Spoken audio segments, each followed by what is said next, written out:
Yeah. Oh, whoop, gotta make sure that the Final Fantasy 14 is up because, hey, Fron, Hey, hero. today, today is It's the what? day. Today is the day? Today's Final Fantasy Friday. Final Fantasy Friday! Fantasy Friday. We're breaking it Yeah. down as the Oh, Hero Light. hold on, Fron, did you accept the restart the sharing tab? Okay, there we go. Share chat is enabled. There we go. Final Fantasy Friday! Final Fantasy I Friday. I didn't accept that. I was just in there still from last time.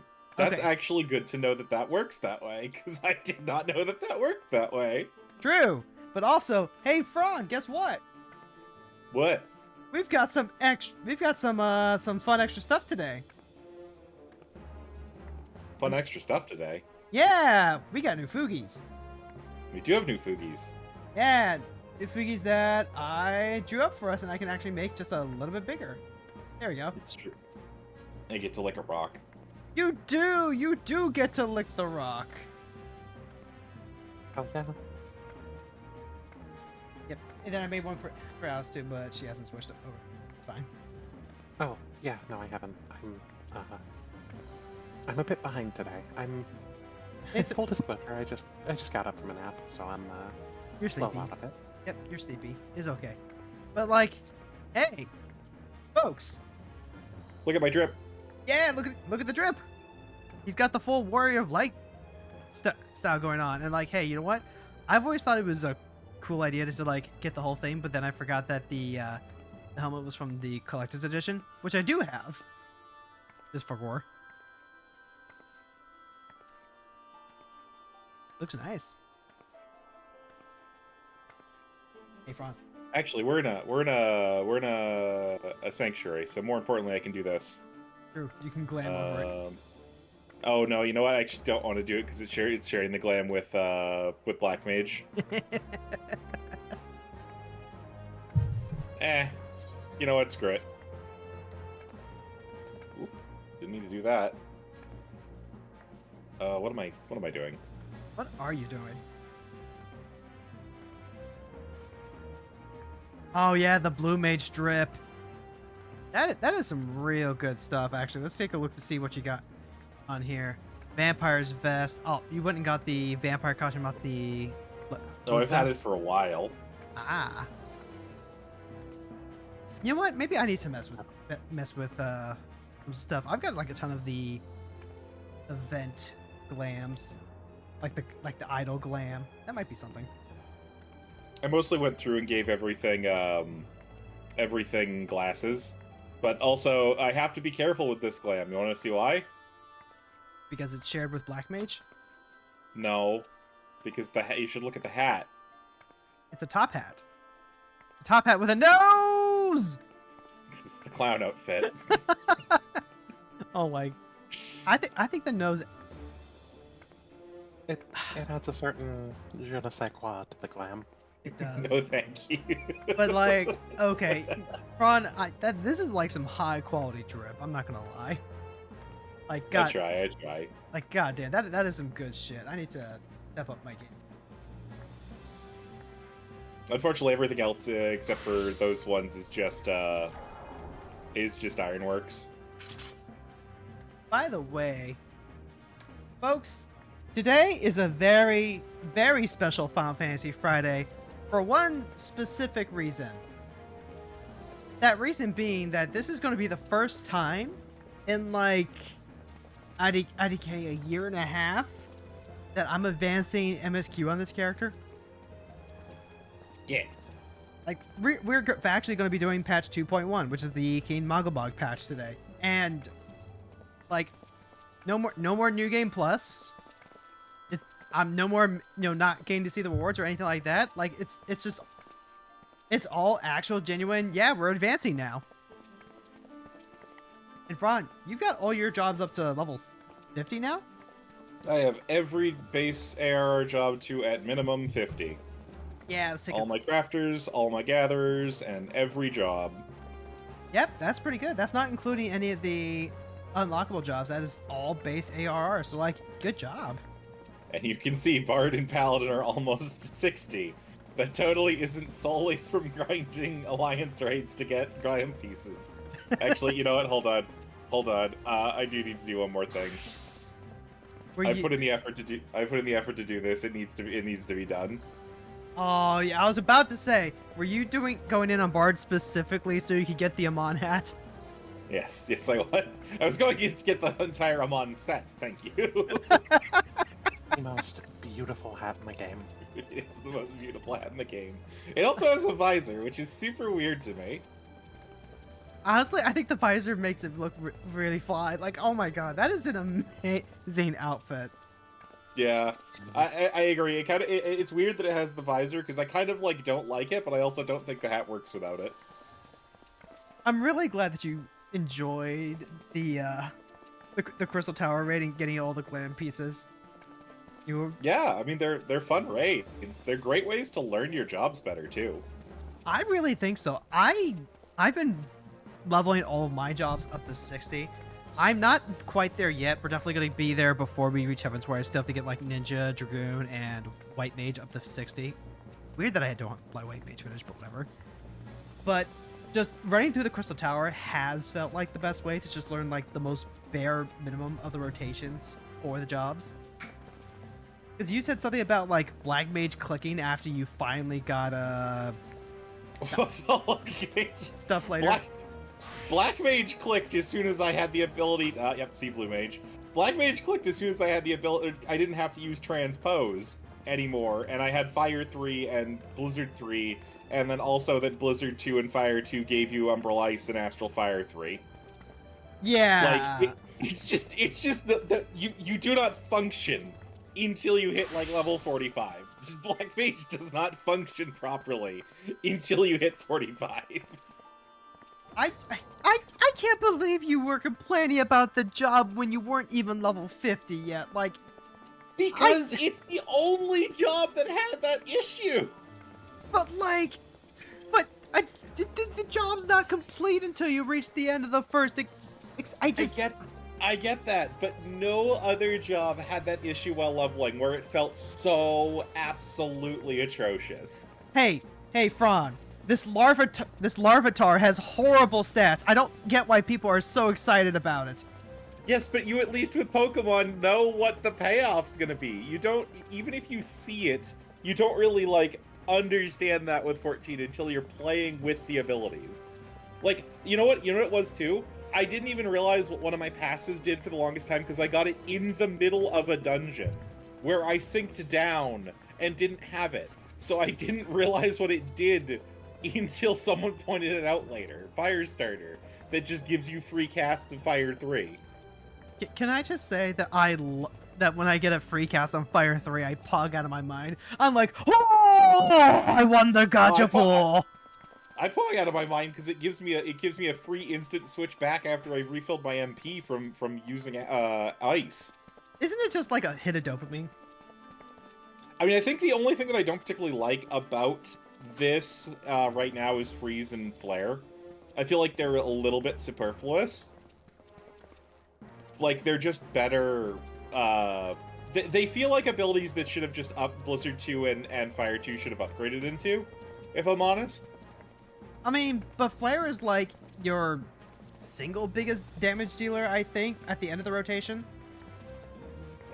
I mean, yeah, but like, if you're not fighting something that's AoE, then no.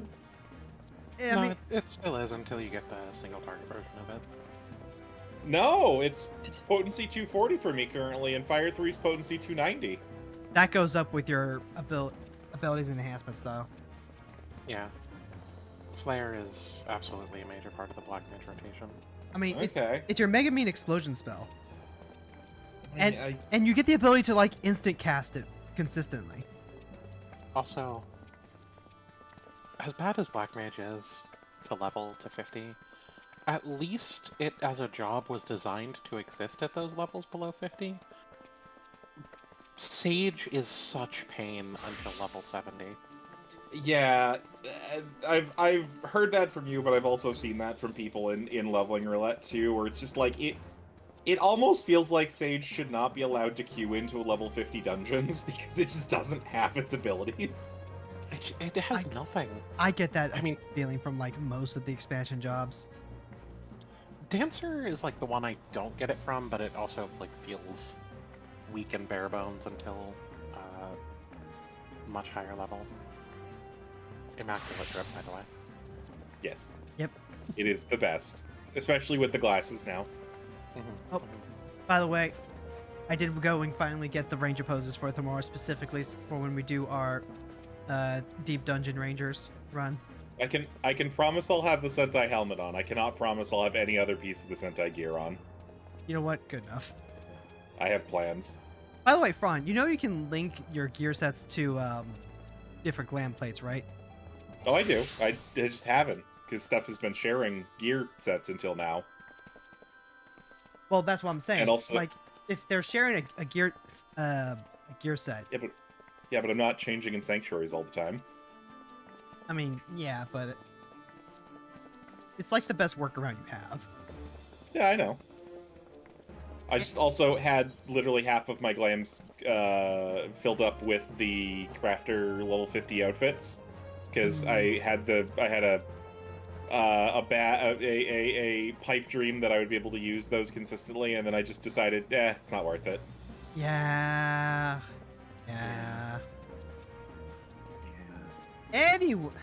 Anyway, so, folks, I think we've spent enough time warming up the crowd. I think it's about time that we heed Minfilia's warning and pray return to the Waking Sands. Oh yeah, and we all actually have tickets to use now, don't we? Yeah. I've got like 3 remaining after this. Christ, why? I have like 80. Because I burned them all.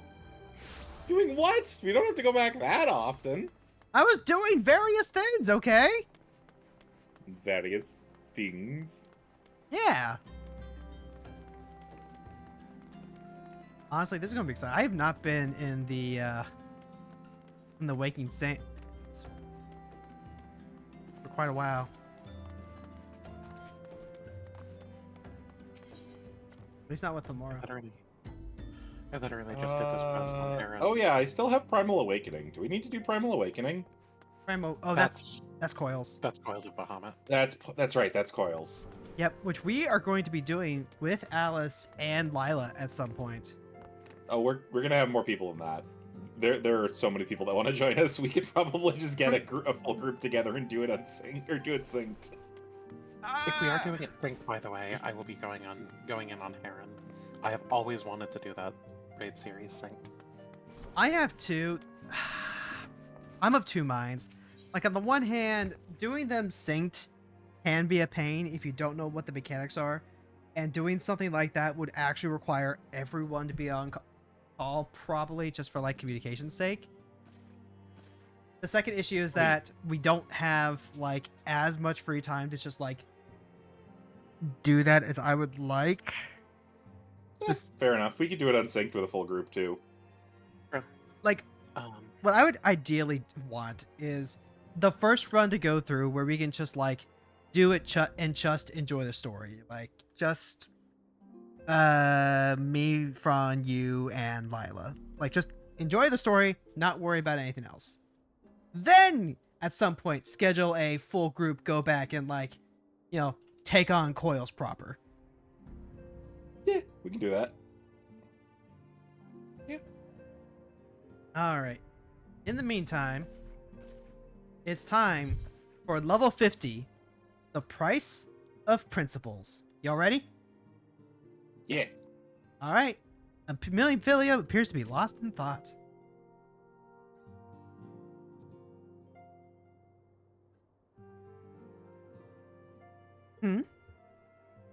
Ron, Themora. Carrow, it pleases me to see you all so well.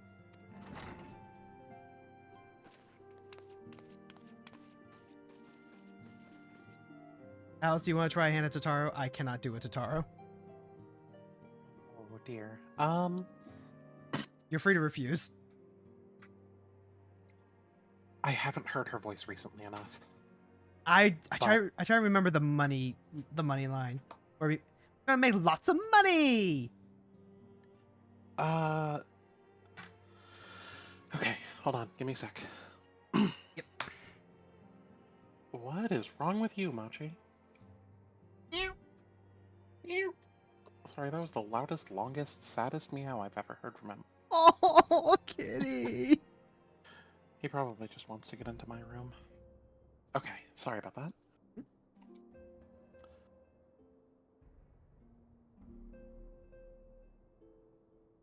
Do excuse me for interrupting.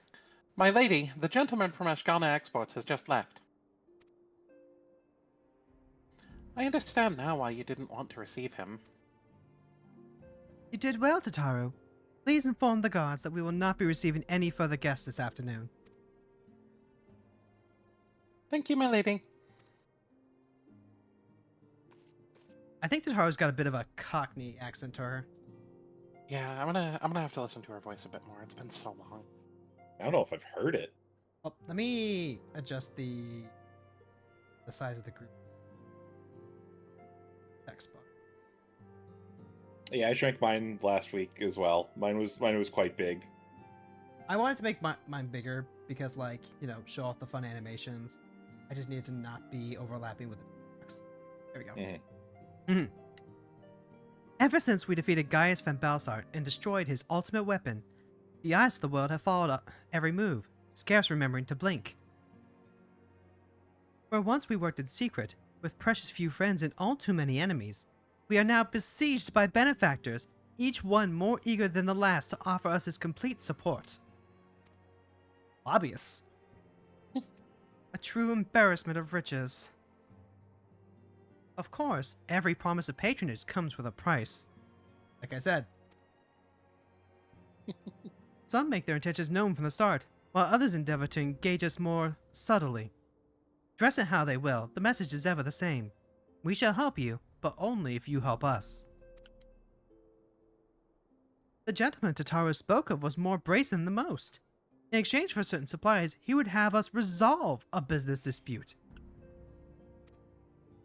Naturally, I refused him, as I have every other merchant of his ilk. Alas, the Syndicate's overtures are not so easily rejected.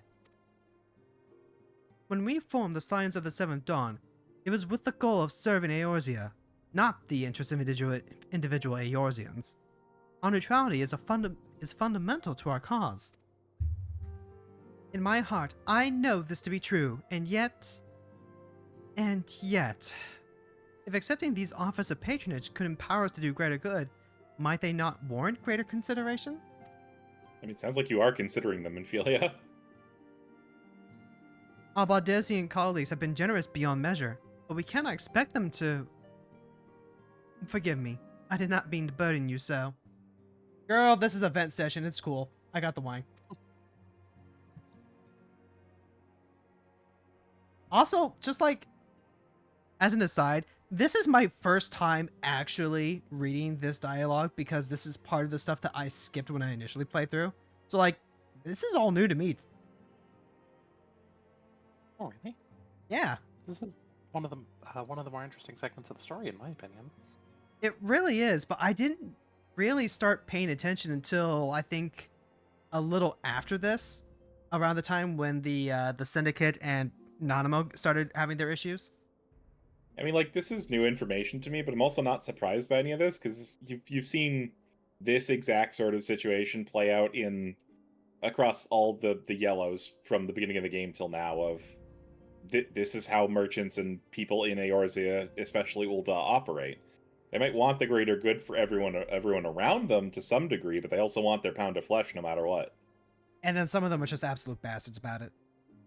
A lot less than you'd think. Most of them are quite clearly in the villains in the storylines that they're involved in, and you end up subverting them or taking them down by the end of it. So it's not actually that many. It's easy to sort of pigeonhole a lot of characters into that, but there aren't that many that are wholly evil or self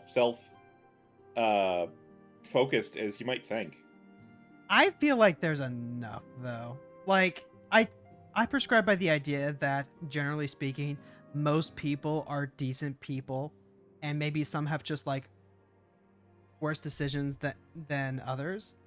But, like, I mean, there's enough to make an impression. I mean, the the two that I always go back to are one who's heavily involved in this one in this story arc that we're going to learn more about, and Gegeruju in Costa del Sol, where like everybody loves to hate Gegeruju, but like no one is unhappy working for him. Yeah. Like the people that are the least happy to work for him are the ones who just started working for him. Once you've worked for him for a while, you're like, okay, maybe he's a little eccentric, but like he's not a bad person. I there's some dissonance there. Like there's the dissonance of the reality of what he's doing and then what is being portrayed in the story versus like the expected reality of okay, but like what about this other stuff? And it's hard to reconcile that without more information. It's true, because there is a whole like other facet of Costa del Sol of it actually being a vacation spot that you don't see through NPCs lingering around or quest lines there. Like the closest we probably got was Hildebrand, but I don't know. There's a lot of these people that people seem to like want to hate that don't necessarily feel as bad as people like to make them out to be. And this storyline especially, I'm gonna have some stuff to say about characters in this by the end of it. And I think you both know who I'm thinking of. I don't want to get like too into it because I've got like a whole thought process that I'm still working through on this, and I do want to get through like as much of the story today as we can. But you know, put a pin in that for later. Yeah. All I want to add is that Gegeruju is one of the handful of NPCs that could actually be retainers in Final Fantasy XIV 1.0, since you didn't make them; they were preset. Huh. So Oh, I that's just think it's kind of neat that that's that's cool.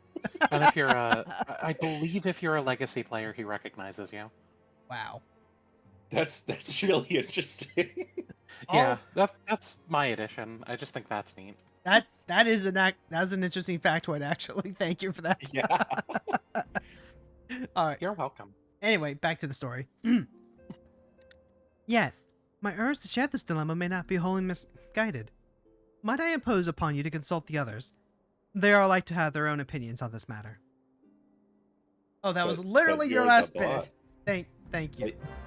But you're the boss, Minfilia. I mean, she's the director, essentially, right? She's not like the boss, but she's the organizer.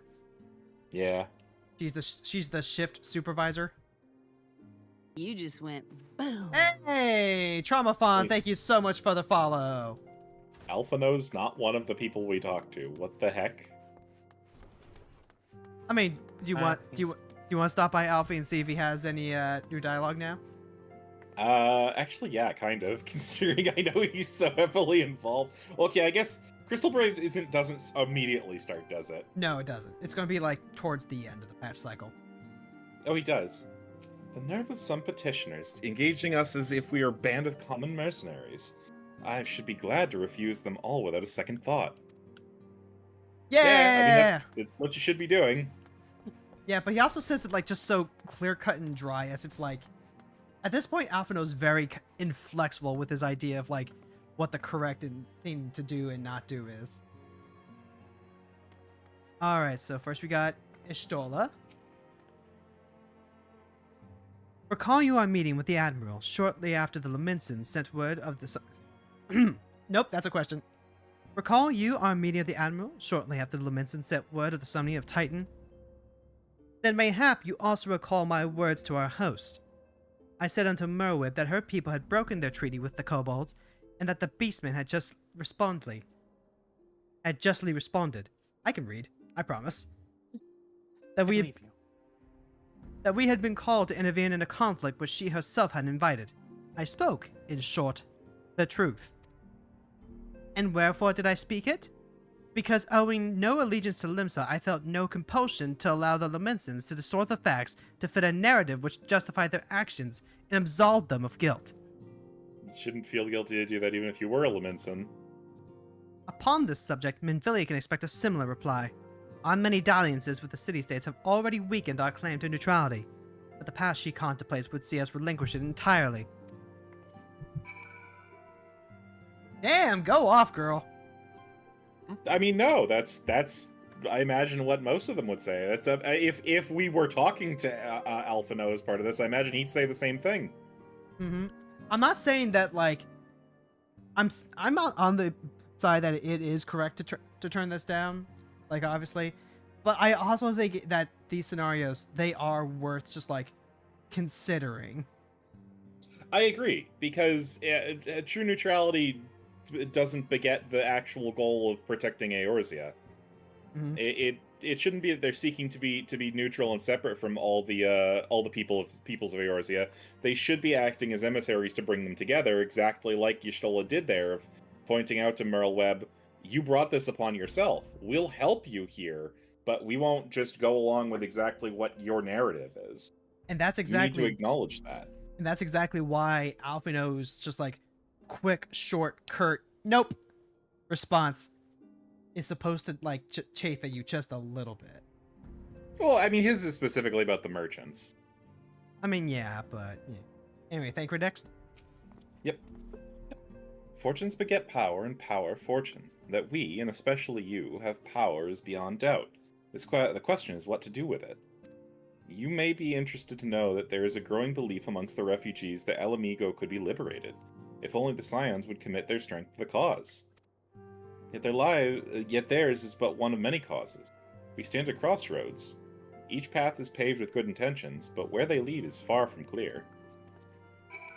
Yep, got El Amigo to think of. Let's see. Alice, you wanted to do Oh, right, yeah. I've been receiving a lot of gifts lately, but Papa Limo keeps making me send them back. It wouldn't be so bad, but some of them are really nice. I mean, very nearly abandon your principles nice, you know? Ida, that's why That's we the have problem. that's why we have to report gifts over $10 to management. Oh my god. Didn't you have an issue with that at one point, Fron? Yes, I did. Actually, several times. Alright, Papa. None can deny that we benefit from more support, but if it comes at the cost of our principles, neutrality was ever a delicate matter. I've lost count of the times I've had to explain to people that our allegiances need not necessarily lie in the same place as our headmasters. Mind you, if we are to sell our services for Gil, we might as well declare our fealty to Uldar now and have it done with. I'm quite sure Ida would enjoy the bribes. He's not wrong. I just appreciate how much character is in this dialogue. Yeah, Great. this is way punched up from base ARR. So much. 'Tis the lot of power to attract the covenants as well as the needy. Thus doth prudence dictate that those with the power proffer aid with one hand, whilst the other resteth ever on thy hilt. Alas, we have not the luxury of time to decipher our petitioners' machinations. Nay, not while the beast tribes do labor unseen, defiant in defeat, to raise up their fallen primals once more. Doubt not that they shall return, stronger and bolder both, nor that we shall be the ones to meet them. This sacred charge shall ever be ours. 'Tis but a pity we are so few and our fortunes so finite. Uriage, have you been practicing Dr. Seuss again? That's all he does. Oh my Oh, I see. Alphino is last. Yeah. Oh my god. Fraud, I forgot to do a bit before we picked up the MSQ. It was going to be it was going to be something to the effect of, Mr. Fron, if I take one more step forward, I'll be the furthest away from base RRRs I've ever been. I hit that point a long time ago. I hit that point in Castrum. You know what? I'll revisit that when we get ready to head into Heaven's Ward, because like Jesus Christ, I've been living in base Eorzea for nearly 2 years now. It's gonna hit. I'm looking forward to it, but it's gonna hit. Anyway.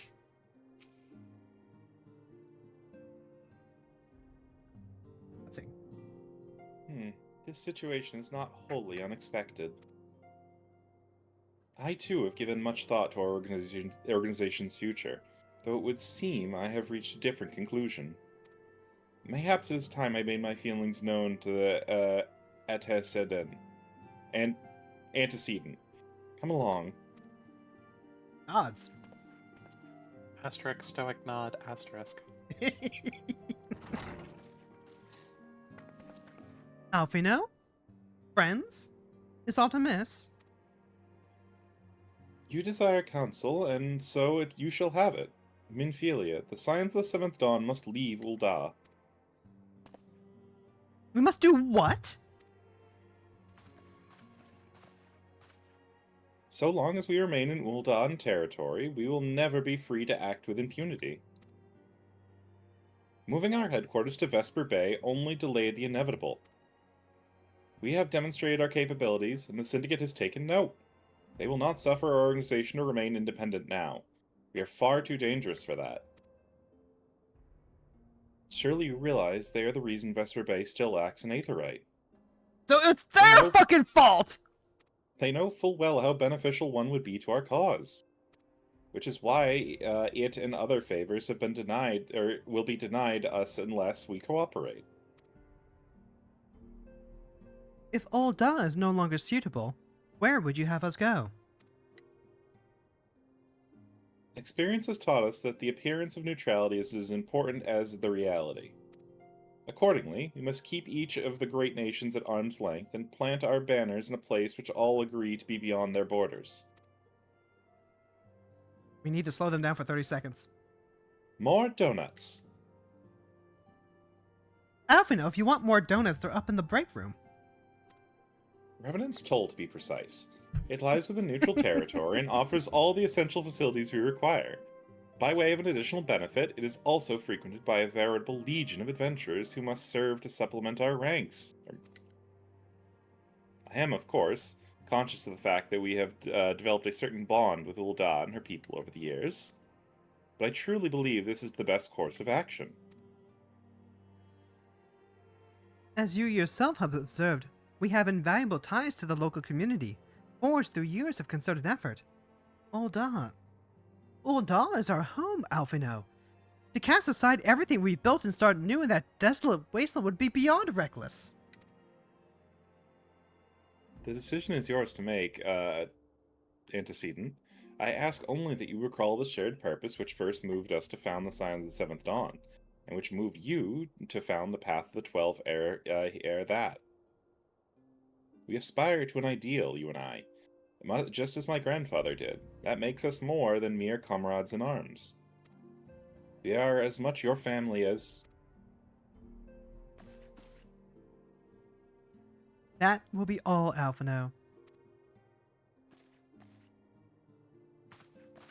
I'm sure you have some familial affairs of your own to attend to. Perhaps with a dungeon? A raid series, perhaps? Oh, don't worry about my sister. Your concern is most generous, but no. I have left them in the hands of men better suited to the task than I. I could not very well allow my personal affairs to come before the needs of the Order, after all.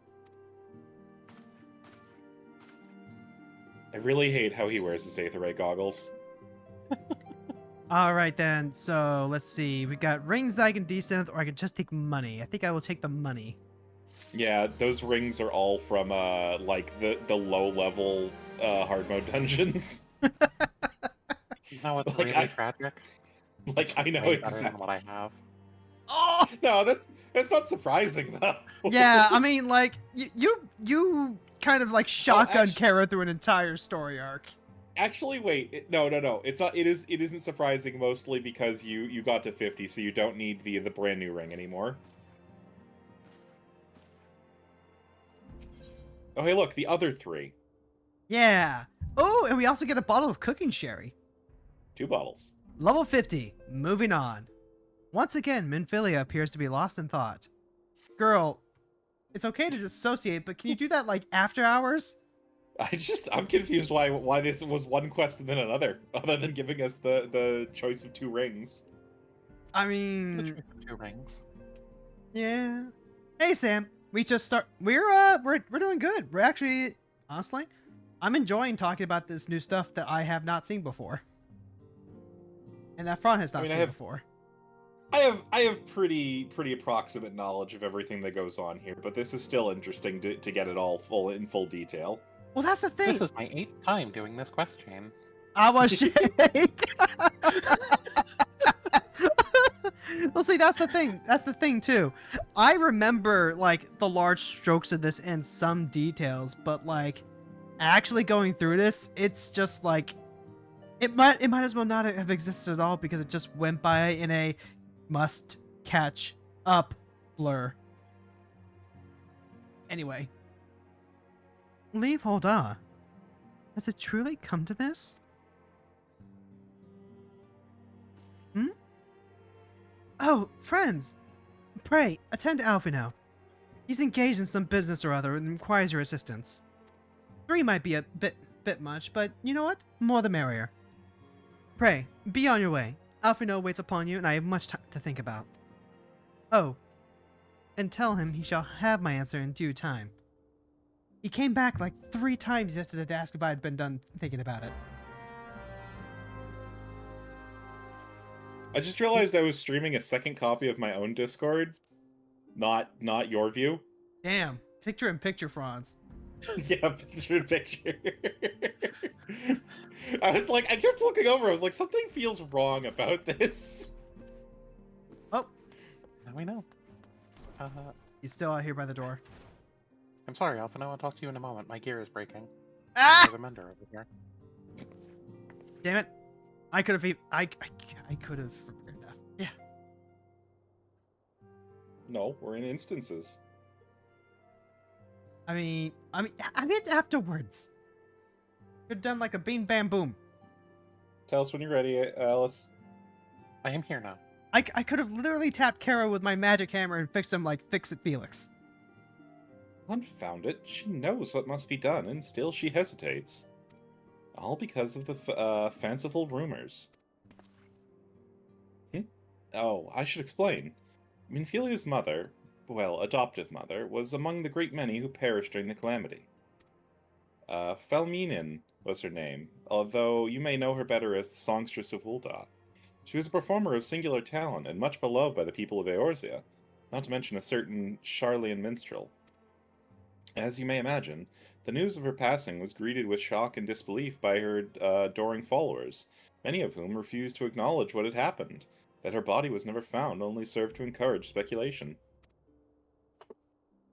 Yeah, I can't believe Ozzy's dead. Infelia, too, struggled at first to accept the truth. But as Fulminan's absence stretched from months into years, she saw that there could be no other explanation. Until recently, at any rate. For whatever reason, rumors have once again begun to circulate that Felminan is alive and well. One of our informants, Father Illud, has sent word that a woman matching the songstress's description has been seen of late at the seaside resort of Costa del Sol. If we could succeed in tracking her down, I have no doubt that any worries that now plague Minfilia's heart might be assuaged. Yes, because that's clearly the reason why she's worried. I mean, we don't know. We kind of keep popping into these with just the context of what people say to us immediately. So she could be thinking about this enough, and it's getting in the way of thinking about other things. I guess. I mean to set forth for Lenoshka at once. Let us reconvene there and inquire with Master Gege Ruju as to the veracity of these rumors. Nods. Asterisk, stoic nod, asterisk. Can I just get that on soundbite? Yes. If you want, I can record a soundbite of that. I've got a soundboard I'm setting up, so... I might take you up on that. Okay, so, like, we can actually just, like, take the boat. Yep, to the boat! We can take the boat, and then we can teleport. Wait, why are you two already out? Because we started walking as soon as the cutscene ended? God damn it, you're not leaving me behind again. I mean, I assumed we were all taking the same boat. I mean, we are, but, like, we can take the boat together. This is the first time Carrow's actually been on a boat. That So it's is true. That is true, because you started in Ul'dah. But also, Alamigo is, like, connected directly to Gridania? Was it? Yes, Gridania. Yes, yeah. Yeah. It's to the north of the Shroud, right? East Shroud. East. Yeah, East Road. I remember Yeah. that because it's on the map to the east, and then Garlemald's not there. Northeast. Yeah, northeast. You feeling all right there, buddy? You look a little green. What? Doing fine. Because it's Carol's first time on a boat. Yeah.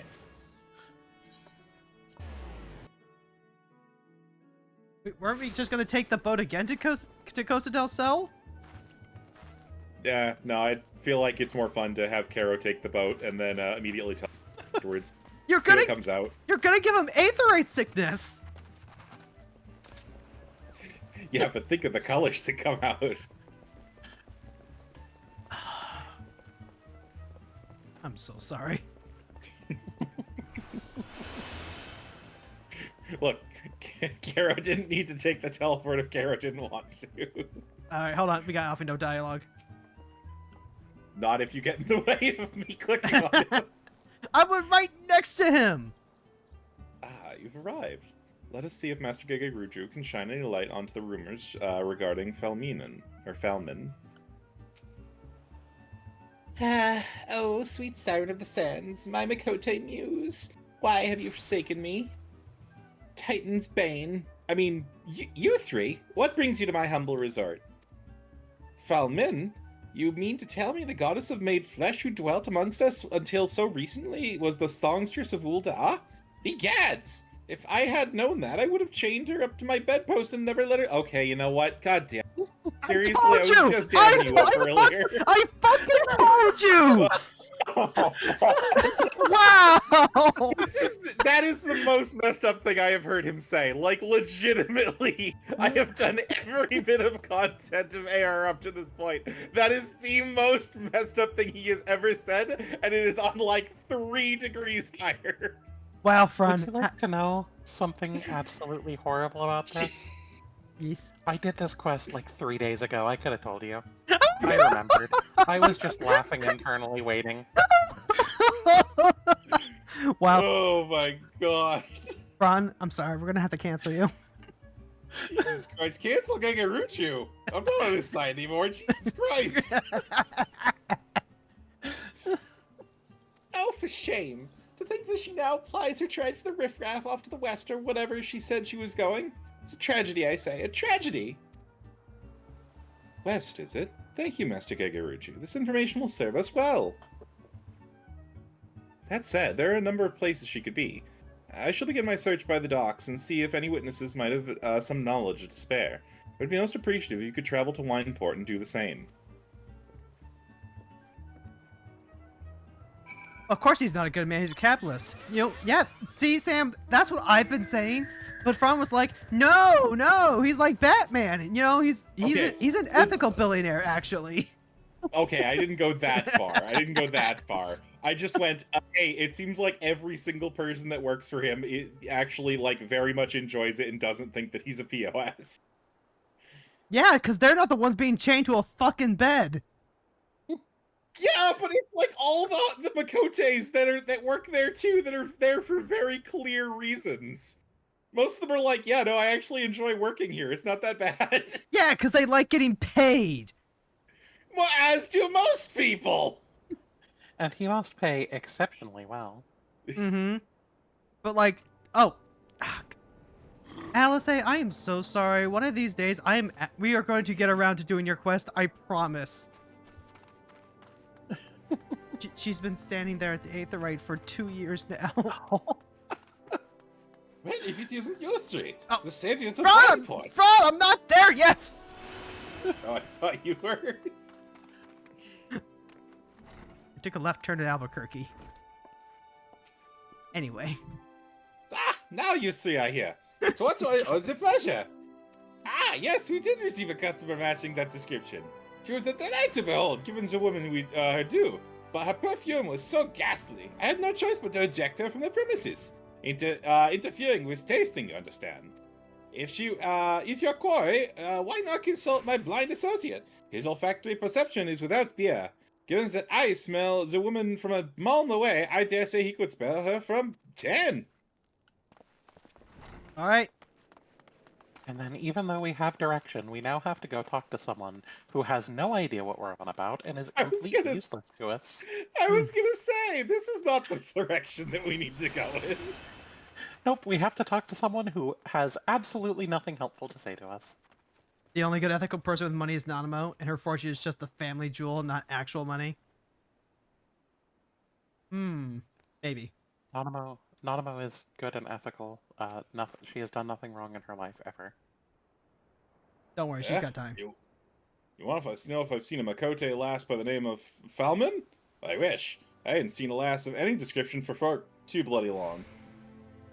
That's a bold-faced lie. And then he says, accepting yourself, of course. Ha! Oh my god, wait, hold on. Was that part of the dialogue for you? That was part of the Yeah, dialogue for me. That's part of the dialogue for... Oh my god, that's so funny. Yep.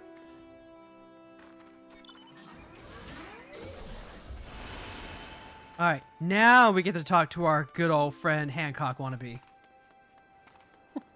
Hey, he's actually blind. He has an excuse. True, Hancock stole his look.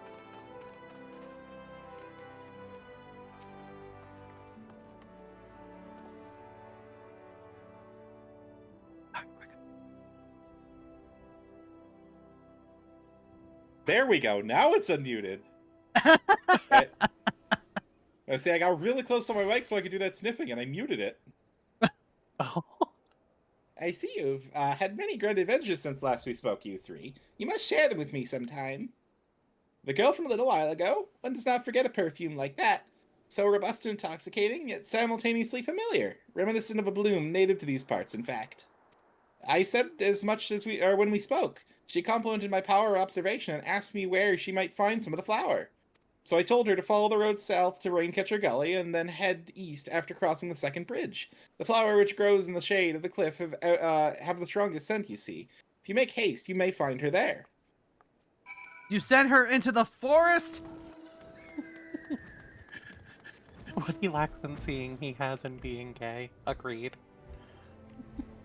Yeah, yeah, I get that vibe. Alice, have you Yeah. ever been so gay for someone you've just gone completely blind? Yes. Yeah, that's about right. I mean, Also- blind or colorblind? Also, speaking of Hancock, since he was mentioned, and I haven't been able to get this out of my brain, I finally saw the cutscene after you finish the dungeon he's involved in, and he's, like, weirdly hot. Oh and my... I don't know how to feel about that. Oh my god. Look, okay? I just don't know how to feel about the fact that Hancock is, like, weirdly attractive. Alright, just for that, you get to voice the cat. Oh dear.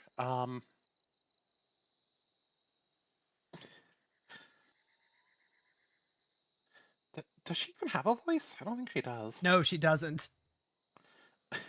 Congratulations. Oh, okay. Knowing what I know about her. I'm in your debt, stranger. I did not realize my activities had aroused the Gubu's ire until it was too late. Their oils can be used to make a perfume, you see, and I... Wop wop wop wop wop wop. Philemon, I don't... Who are you? Whom do you serve?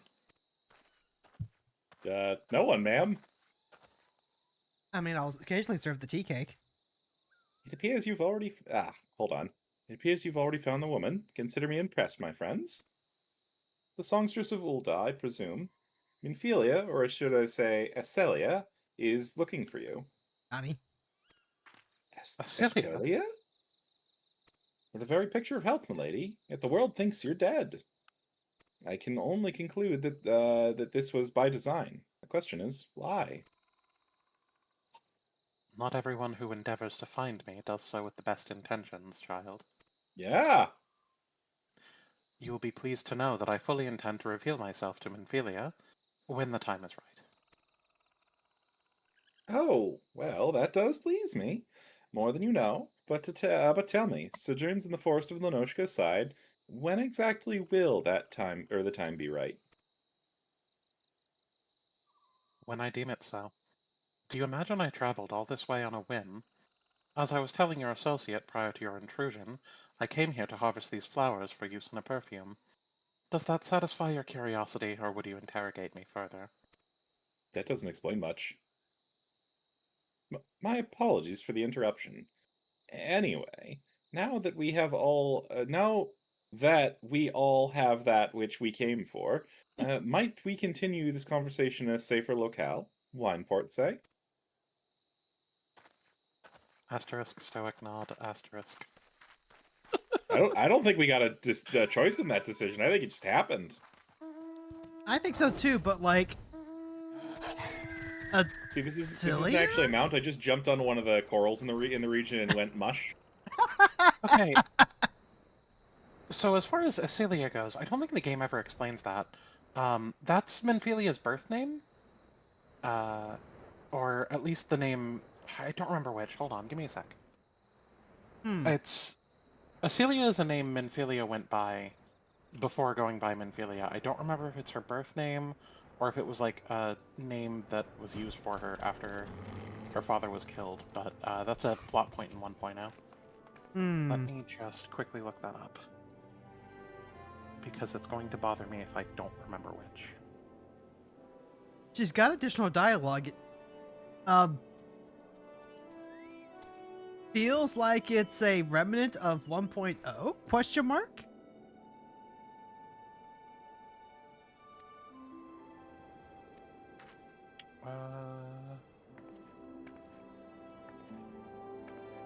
Okay, so...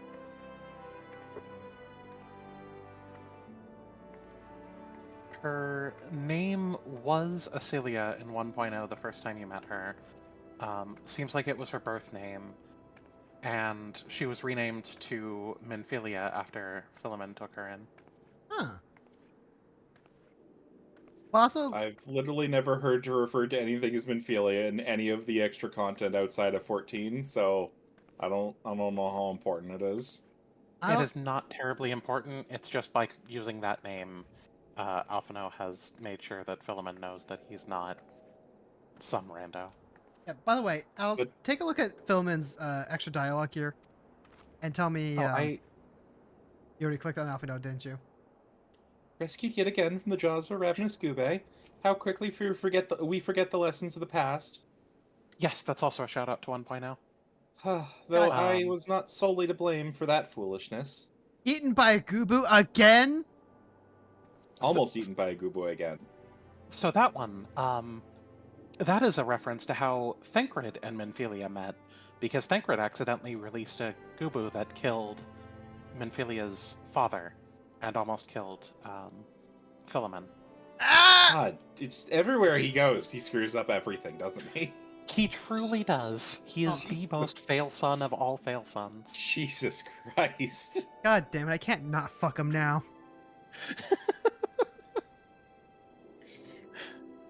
Anyway. This is not at all how I had envisioned it. I can scarce begin to imagine what emotions will go through Menphelia's heart when she reunites with her mother after years. Alright. Rain. Money! Yeah, I really wish those were silver pieces, not bronze pieces, but whatever, I guess. Yeah. I have 2 full stacks of silver pieces now. Yeah. Ron, what's the Alphino say? Hello. Oh no, wait, I can't click on this. Despite her years of normatism, it would seem Lady Falman has kept a close eye on the affairs of our order. Surprisingly close, in fact. Suffice to say, she is nothing if not resourceful. One does not develop such skills without effort, or without reason. True. Let's find out what that reason is in level 50. All things in time. Oh! Philemon has Falman has made her... has made her peace and is ready to reunite with her adopted daughter. You say my daughter awaits us in Vesper Bay, yes? I have kept her waiting long enough. Let us be off on the next ferry. I can finish fashioning the perfume along the way. Understood. Come with me. It would be my pleasure to escort you to the Waking Sands. Yeah, it's more than one ferry to get there, though. Oh my god, are they Oh my Oh god! my god! Holy! That definitely feels like something that was patched in. It sure was. What? It was? It sure was, because it wasn't like this the first time Ryan and I played. I'm not gonna Oh. lie. If you told me that wasn't patched in, I would have just straight up told you you were lying. That was so obviously a cut. Oh. I was already zooming through everything anyway. I have no fucking idea when anything anywhere happened ever. I didn't even know this storyline existed until now. Yeah, I'm not gonna lie. I thought this just went in like straight into the Crystal Brave stuff. Not this isn't a nice storyline, but I'm not gonna lie. I do not care a little bit. NPCs use a teleport ticket. Yeah, that's about right. Antecedent, you have a guest.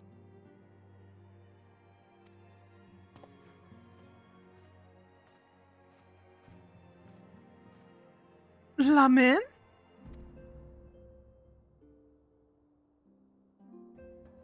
Asilia.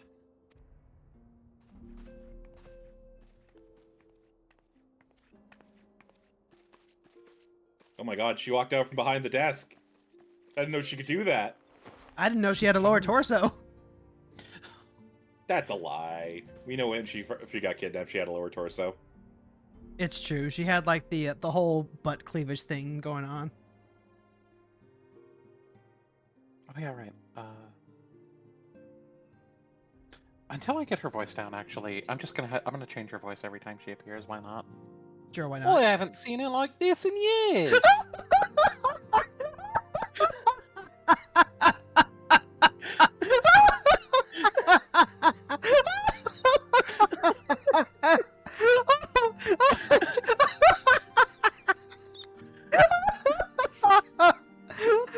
They're just having this touching moment. I'm just on the floor dying.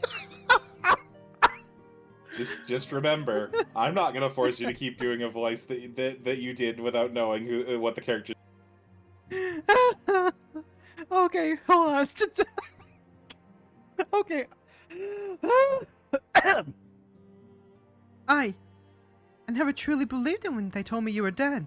But what kept you away for so long? The Imperials came for me, as I always knew they would, and so I resolved to stay as far away from you as I could, lest their pursuit of me endanger you and our cause. I could think of no better way to grant you the freedom to continue our work.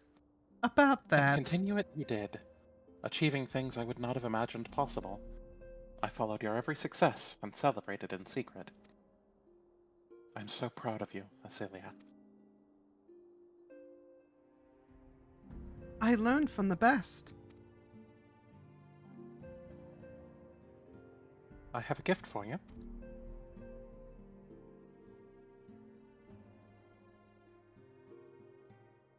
Solicita perfume. You remembered. How could I ever forget? You wore it all the time. If I ever lost sight of you, I could find you again, just by following my nose. I did not think it was made anymore. You must have gone to so much trouble. It was no trouble to me, my darling. I fear I cannot say the same for your friends, however. I could not have made it without them. It is hard to make I- perfume when you're dead. Real. Fine. What was that? Hi. Thank you, my friends. Thank you, all of you. I do like how the big floppy hat just like continues to hide half my face.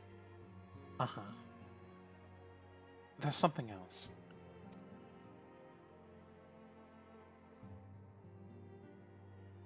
My hand? This is the cat's eye I found. All those years you kept it.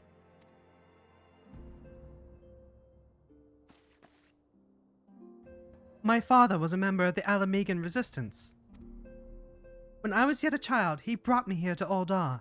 The accident which claimed his life happened shortly after our arrival. It was Lamin who took care of me then. She raised me as her own, taught me everything I needed to know to survive. I'm no stranger to the facts of your history, yet I fear I failed to grasp their implications. It's clear that there is much I do not know about you and your mother both. Yeah, imagine that, Alphino. Imagine not knowing about people because you haven't, like, asked them. I mean, again, we don't know that. We don't see them talk when we're not here. Absence But of he evidence. doesn't give off that vibe. Yeah, he doesn't. He's like, oh, I saw your notifications on Facebook. Like, I've been, I'm on the up and up. I know what's going on. You don't sad post or anything like that. Life must be going great for you. One of her first lessons to me concerned mining, and I was a very dedicated student. This cat's eye was the first stone I unearthed. It wasn't much, of course, but I was exceedingly proud to have found it nonetheless. So I gave it to Laminia as a gift. She said it was beautiful, but there I'm at a loss. Why are you returning this to me? Is something amiss? So minor is her class? Yes. Yes, it is, I mean, actually. That's look at her what she is at outfit. 1.0. No, Acelia, nothing is amiss. Quite the opposite. I need you to realize how far you've come, and how much further you must still go. Still. Mustills! Mustills? You and your allies have accomplished more than I ever could have hoped. You have succeeded where I failed, and made me so proud that words fail me. But even as I marvel at the woman you've become, and at all the many things you've done, I cannot help but think of that which you have yet to do, and of what it may entail. Acelia, daughter, you cannot stay here anymore. You and the Scions must leave Ul'dah. Lamin. You built it once, Acelia. You can build it again. And this time we'll do it together. Truly?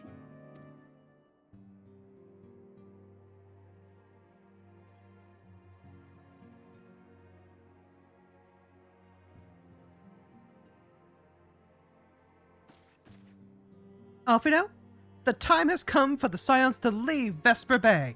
No longer shall we pray return to it.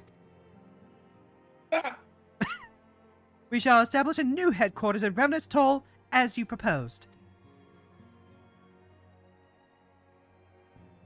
Much work lies ahead of us. Inform our fellow Scions and send word to the students of Aldesian. Preparations begin at once.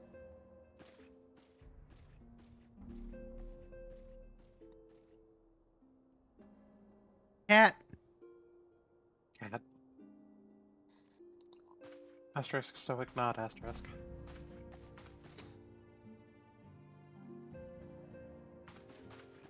Yeah, that is a shockingly touching story for where this is at in the story. I feel like that was a very weird bit of characterization in the middle of nowhere for this. Do we want to see the cutscene of 1.0 which filming meant Minfilia? If you post that in the link, we'll watch it later. I myself have already seen it. Before I started playing, a weird random bit of lore about me. Yeah, it is 8 minutes. Before I started playing, I researched 1.0 to such an absurd degree so that I wouldn't get anything wrong lore-wise for writing my character when I first started. Gotta get that good grade. Gotta get that good grade in Blorbo physiology. It's true. And now I know random 1.0 facts that just are, like, genuinely completely worthless because only, like, minor aspects of 1.0 matter in 2.0. Minor! Yeah, I mean, they're really fun to just, like, bring up in when you're doing story roulette and you're stuck in cutscenes. Yeah, true. Or like, you happen to be streaming with a bunch of friends and, can drop some trivia when, it's relevant as we go, and we can go, wow, interesting. And then we can, while actually being like, wait, what? What? What? Incidentally. Speaking of which, Yeah, speaking of which, she mentions Minfilia as a minor. That's the first time I have ever heard in game that she was a minor. Like, that was the thing. I knew that was a thing just from like other people talking, but Jesus Christ, she needs to get back. She needs to get back into those mines, and she needs to keep going until she hits the big crystal. Honestly, I'm not super surprised by what her outfit is. It's very minor adjacent. Huh. Her outfit in 1.0, I think, was just like low-level minor chic. Alright, moving on to level 50, laying the foundation. Minfilia would share with you the latest news on the Science imminent relocation. Okay, stop preparing. Just go. Womp womp womp womp womp womp. It is all well and good that we have found ourselves a new home in Revenant's Toll, but there's so much to be done, and in so little time. Our first step will be to secure the cooperation of the Adventurers Guild representatives there. Were it not for the Guild's considerable efforts, the original Camp Revenant's Toll would have never been established, much less its more heavily fortified successor. However, with construction still ongoing and resources in short supply, it seems certain that the Guild will require something in return for their support, sympathetic to our cause though they may be. Whatever they ask, I shall not begrudge it. To be plain, we need them more than they need us. Without their assistance, such essential tasks as securing new facilities, cultivating relationships with local merchants, and recruiting adventurers would prove difficult, if not impossible. You need not concern yourself with such matters, antecedent. Ishtar was in Miner's Gear for a scene and we never see that again. God, I vaguely remember that. Technically, we haven't gotten there yet, because that is during the build-up to Leviathan. Ah! Also did that a few days ago, so I'm very I want to catch the fish. I want to catch the fish. We'll get there. We'll get there. You'll get a new crystal to like, it's okay. No, we already have all of them. What are you talking about? It's true. It's true. Really, Alphinaud, if I need concern myself with anything, it's surely matters such as these. Indirectly, perhaps. I submit that you might instead concern yourself with a different matter, namely, to whom the resolution of such matters might best be entrusted. And here I am. Nor do I come alone. May I present the esteemed emissary of the Adventurers Guild at Revenant's Toll. Fucker works fast. It is an honor, antecedent. Upon receiving word of your intentions from Master Alphinaud, we thought it best to begin talks at the earliest available opportunity. Know that my associates at Revenant's Toll hold the signs of the Seventh Dawn in the highest regards. We should be honored to welcome your organization. And there are, of course, certain provisions which must needs be negotiated. Must needs! If it pleases you, I would do so. It does. You three, unless I'm mistaken, you are known as Frons, Themora, and Carrow, are you not? May I say what a pleasure it is to make your acquaintance. Okay, hold on. Folks, I think we need to like go by a band name for this, because like every time we try and insert a noun into a name or something else, it ends up reading odd. But if they just say like, "Oh, you're the Led Zeppelins" or what have you, like We have one. we do. What are you talking about? Exactly.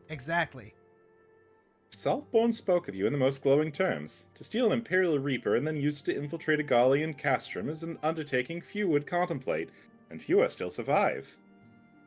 You shall always be welcome at Revenant's Toll. We hope you will favor us as your presence again ere long. Nuts. Not saying it this time. Don't worry, we're gonna get that recording. We'll turn into Asterisk, so it's not asterisk. we'll turn into a sound redeem. Yes. Well.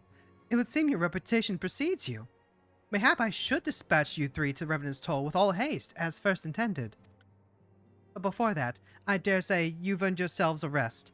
After all, you've all traveled so far. There's already so much you've done for us. And for me. Odds. We speak again anon. Till then, take care. I swear to God if the quest ends here.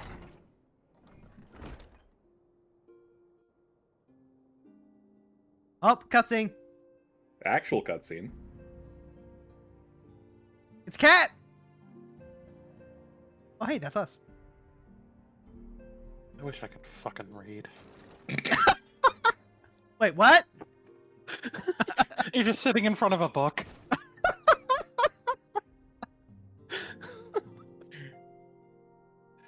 Friends, were you able to get some rest? I'd ask you to come with me to the Solar. Alfino has just returned. It would seem there is something he would share with us. Carrow, are you holding that book upside down? No. No, I'm holding it the correct way. Your eyes are upside down.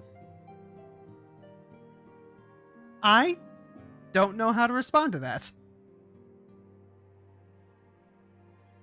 Yeah, here. Good. I come bearing news. The negotiations are concluded. And? God dang it, hold on. There, now you won't be hearing that ping. My friends at the Adventurers Guild had agreed to furnish us with new facilities and materials, support in exchange for our assistance in the ongoing defense and development of Revenant's Toll. The Signs of the Seventh Dawn shall have a new home in Mordona, the Rising Stones. Yay! Yay! Woo! A bittersweet victory, if truth be told. I cannot deny that I had come to look forward to Tataro's tales of our many guests and their many, many demands. From the Waking Sands to the Rising Stones. Passably poetic. What, that wasn't your doing, was it? You fucker! You fucker! I too have news to share. In expectations of this momentous day, I personally informed the Alliance leaders of our plans, and they have each pledged their full support, General Raoban included. Moreover, I have decided that the time is right for us to cast off the vestiges of our Order's veil of secrecy and announce ourselves to the world. Yeah, I'm pretty sure that's done already. Are you sure that's wise, Antecedent? I swear to God, Alphino just learned this word recently and just can't stop saying it. He learned that was her title. Not and said because, that up until this point. Yeah, he learned it was her title, and he just was like, "Oh, that's a suitably fancy word." Man needs to find as many ways to cram as many syllables as possible in a single breath. Yeah. He's trying to be little Urianger, but only Urianger is Urianger.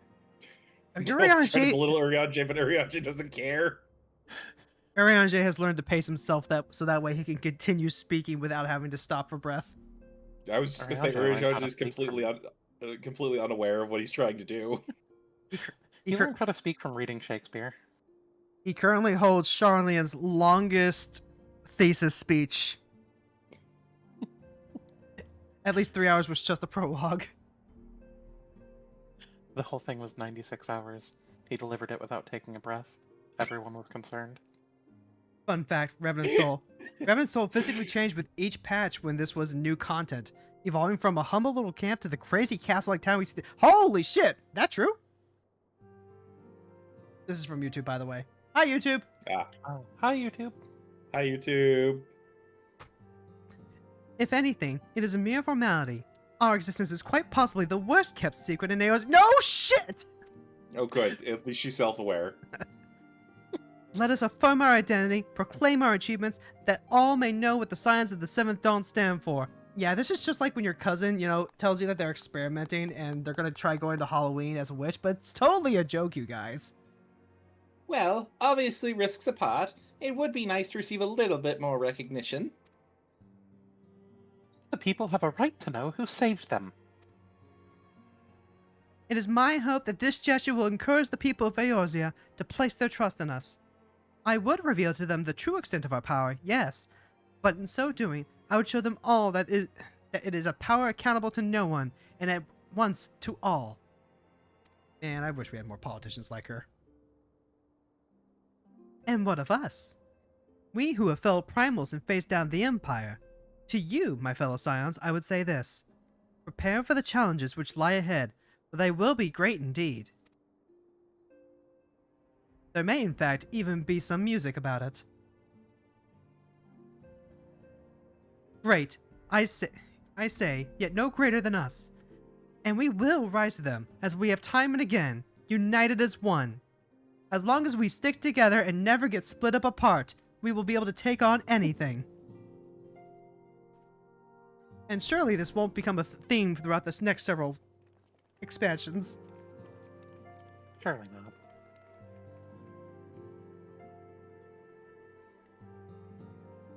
There must be some way I can...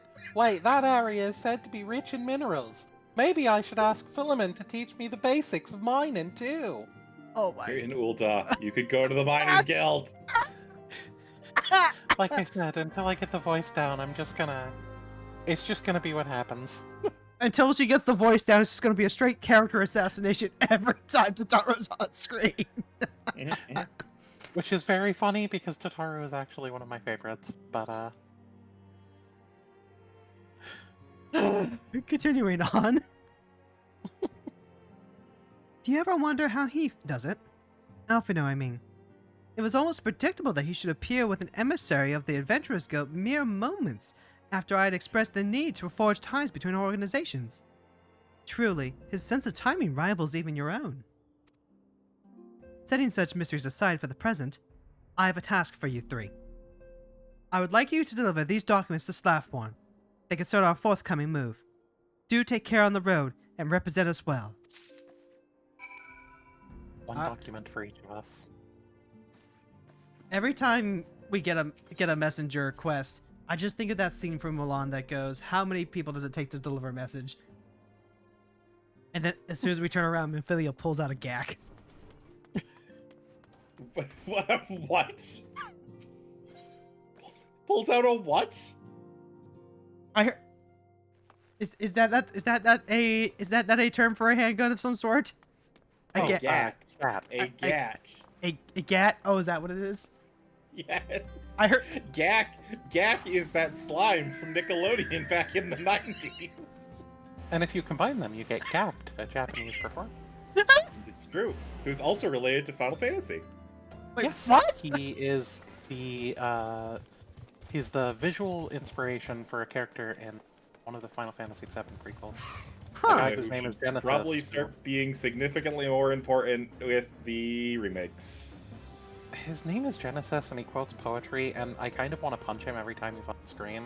Which No, means no, he's he's- one of the better he's- Final Fantasy characters.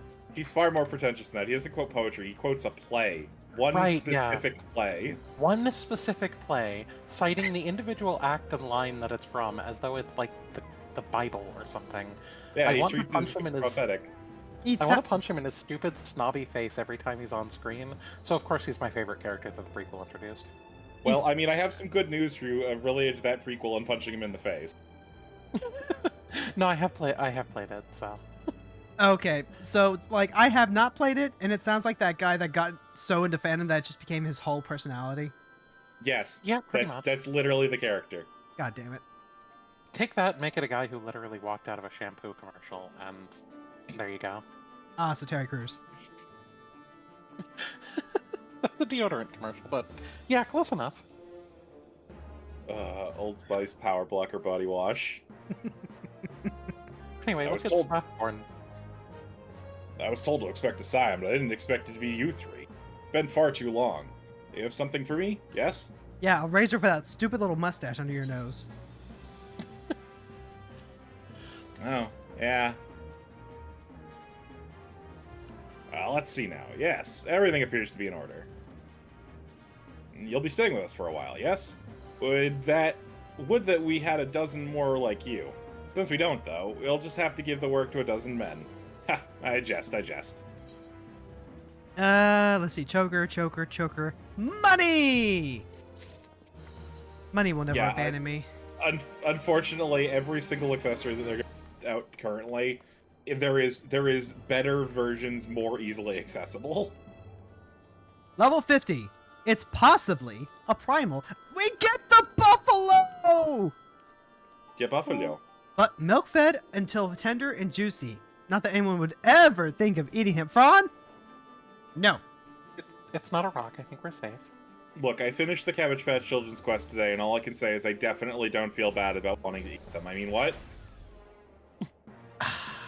Platform which showed you around the Scion's soon-to-be home in Revenstol.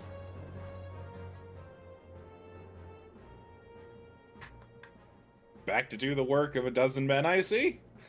But I jest. There's 3 of you. It'll only be the work of 4 people. Look, I can do a good job, but like, 12 dozen might be pushing it. Even I can appreciate what important people such as yourselves have little time for menial tasks.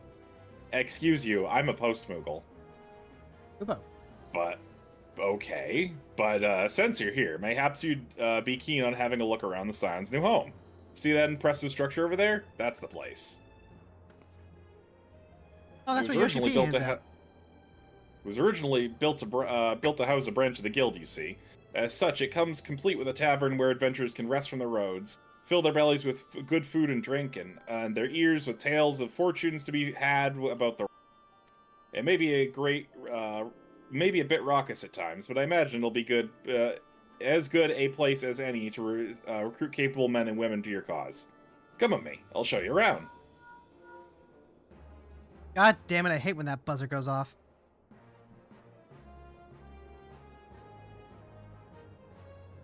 Oh, right. Run that roulette. Is that you? Quite sorry to interrupt, but I've most urgent news. Ow! I inhaled... Okay, so I muted for a sec to spray room spray because it's smoking outside and it's making my room smell like cigarettes. So I sprayed the room spray and then I inhaled it when I started talking and I kind of let it go. I'm so sorry. We received grim tidings from Gridania and it would appear our aid is required at once. I must ask that you report back to the way concerns with all due haste and please help me fix my accent. Is everything quite all right, friends? You appear to be on your cell phones. Wop wop wop wop wop wop. Also, he's such a manlet of a Rogadin compared to me. He is. Oh my god, you're so big! I'm literally as tall as him, and I'm 3 steps below him. I can't say I'm privy to the details, but it would appear this is no time for a leisurely tour. But no worries, you can rest assured that I'll see to all the necessary arrangements. Pray return any time after you've seen to your more pressing matters. Nod. Nods He's so tiredly. tiny. Exasperation. He's so tiny! Hey, Why is he so tiny? he's not tiny, you're just fucking huge! Rogadam. I mean, tell that to majority of Rogadin players. Got like 3 of these tickets left. We better... You can always teleport to Horizon. Fuck that! I'm just using them because I'm never gonna get them out of my inventory otherwise. Yeah, same. I mean, like, that doesn't... Look, I will be happy if I end up using exactly the right amount before this quest wraps up, you know? Hello, Tataru. I was about to walk right by you. Yeah, Tataru the quest giver. The shortest row versus the tallest Lalafell. Who would win? I don't trust them Lalafels. Tallest Lalafell. They fight dirty. She's right there, Fron. And? She knows. It's true, she does. A messenger from the Twin Adder came to the Waking Sands while you were in Mordona. I wasn't privy to his conversation with the antecedent, but I did see the look on her face after he took his leave. Something is definitely amiss. Could it be that the Ixal have summoned Garuda again? Or mayhap Imperial forces have been sighted within the Shroud? Well, whatever it may be, I am absolutely certain it is nothing you cannot handle. Now go and ask the antecedent if there is anything you can do. Taru, have you been hanging around with Alphino again? I swear, that boy ain't right. No, she's just acting very basic. Oh my god! Mom is here! Oh my god, is she? Yeah, she's right next to Alfie now. Oh. How she has grown since last we spoke. She puts me to shame with her accomplishments, and for that I am full glad. Alfino doesn't have anything new to add, though. Oh my god, he's literally repeating dialogue from like an hour ago. What the hell? Oh my god. I will be right back. My cat is going insane at my door. Okay. Yeah. You know what? That's fine. That gives me a second. The thing I had pinned about Gegejiro is no longer I don't have to worry about that anymore. But damn. Filming is 37. She is 3 years younger than I am. Wait, no, older. She's 3 years older than I am. There we go. That's how the math works. I was about to say, if you've been lying to me about your age. What? No. I don't go on dating profiles and lie about my age and post pictures of me in my 20s. But no, who would do that? No. Well, you're a fisher, not a catfish, so I believe it. Yeah, it's... Happy 40th birthday again. All right. Okay. Okay. You know what? That's a good one. You deserve that one. You know what? That's a good one. Can we get from 5 gifted subs for that one, chat? Who deserved what? I don't need reward. That wasn't even a chatter in my chat. That was a chatter in your chat. It was a chatter in our chat. Come on, Fron. Seize the means of production. So while you were helping Kat, Sam in chat mentioned that Philman is 37 apparently, and I was like, oh, that she's 3 years younger than me. I was like, no, wait, older. She is the older woman in this relationship. And then Fron pointed out that I am a fisher woman, not a woman who goes fishing. That was a poorly explained rendition of it. Sure, that's an interesting way to phrase what I said. But yes, it is not in fact incorrect. I'm not lying in my profile is what I'm saying. Anyway, pray, let's continue the quest now. Also, real quick, to those who are worried about the cat, he just wanted to see his mother, that's all. Aww. It me, I'm the mother. As cats do. Yes, cat do. I knew this day would come, yet I prayed it would not come so soon. We have reason to believe that another primal, or an entity resembling one, has been summoned in Gridania.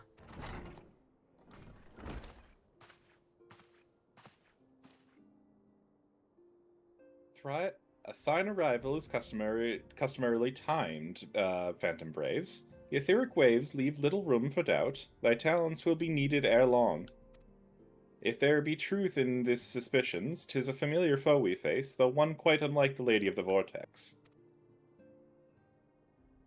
We dare not draw conclusions without evidence, but as Urianger says, the readings bear a strong resemblance to ones observed more than 5 years ago. Though I'd hoped the Mongols got beyond such follies. Suffice it to say, this disturbance warrants a full investigation. Odds. Thy presence hath been requested by Commander Heliox. He awaits thee at the Adder's Nest. Pray, hasten to Gridania. Ida and Papa Lima will rendezvous with you there. May you walk in the light of the crystal. Odds. I'm not in the right outfit for that. Finally. My turf. We cannot ignore this etheric disturbance.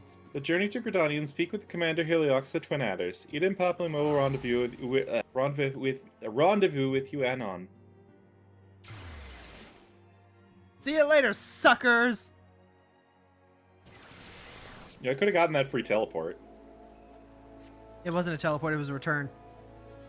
Oh, you have Twin Adder tickets?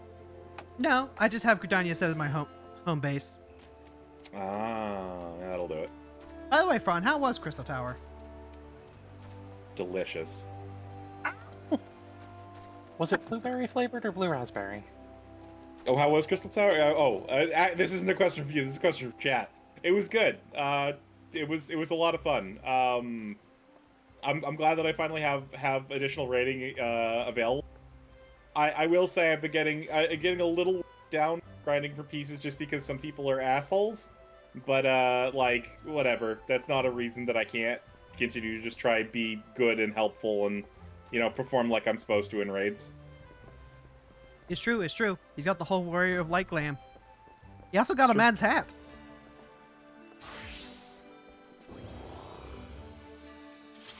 Commander, nice seeing you again. Pleasure to see you as always, Phantom Braves. Thank you for answering my summons. Quite frankly, I could think of no one more qualified to... but we're getting ahead of ourselves. Allow me to explain. All right, oh my god, we get They just give you a random menu. You didn't do anything. Nope, I'm taking it. We gotta crack it open now. I'm so Hold on. confused.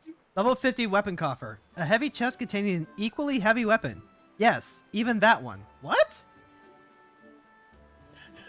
Yeah, because Huh? you don't know what's in it. I am so curious, but like, what do I crack this on? What'd you get, Ron? What'd you get? It doesn't work for Blue Mage. It also doesn't work for Samurai. Okay, Really? It doesn't work for Samurai? No, so we're gonna... it's the I am unable to change jobs or classes at this time? What? It does that after cracking or changing Ah, jobs okay. very shortly. It's- Oh, okay. It's the Giant Skull series. The ones that look like little amethyst rock stuff. What? There we go. I can equip it real quick just to like show. Oh, that is a bit, Oh, these ones. The the ones that are absurdly large. I mean, I mean, all like, the bows are absurdly large. yeah, And I'm- also that. yeah. Samurai starts at 60, I think, so that's why Samurai starts at 50. Yeah. Samurai was one of the level 60 jobs, though. Samurai was added with Stormblood, so it went up to 70 initially.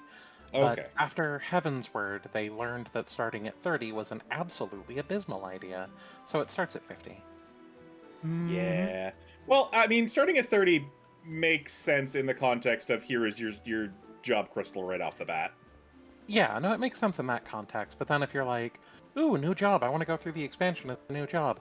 Oh, I start at level 30, I have to level up like a million levels before I can actually play it. Yeah, it's Yeah. gonna be fun to have to do when we get to Dark Knight. Speaking of, Yeah.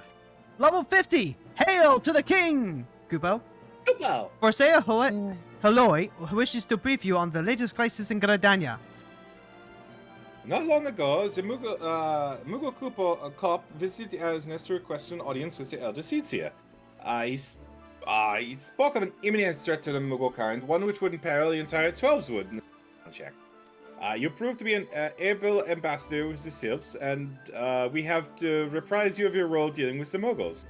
The rest you should hear from Kupol Kup himself. He awaits you in the Elder Seedseer at Lotustan. The Lotus. That was Damn, not what? the Okay, that that was is the not the normal accent. No, no. But also, like, this... Just because he's an Ellison doesn't mean he's French! Yes, every Ellison is French. I'm not! Yes, you are. No, I'm not! Yes, you are.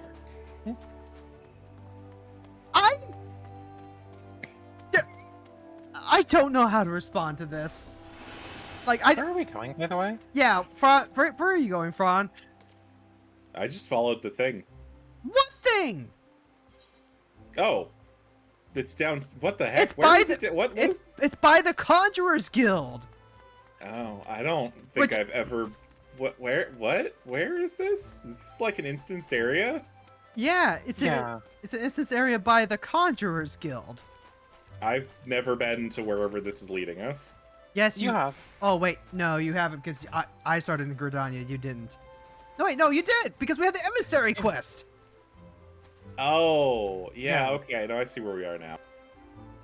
The other scions have arrived, madam. May I show you in? I've been here, like, once. Oh, no, I have not. I have never been here in being able to walk around on my own. Oh, we got Moogles, we got Papalimo and Ida. Also, I have to know.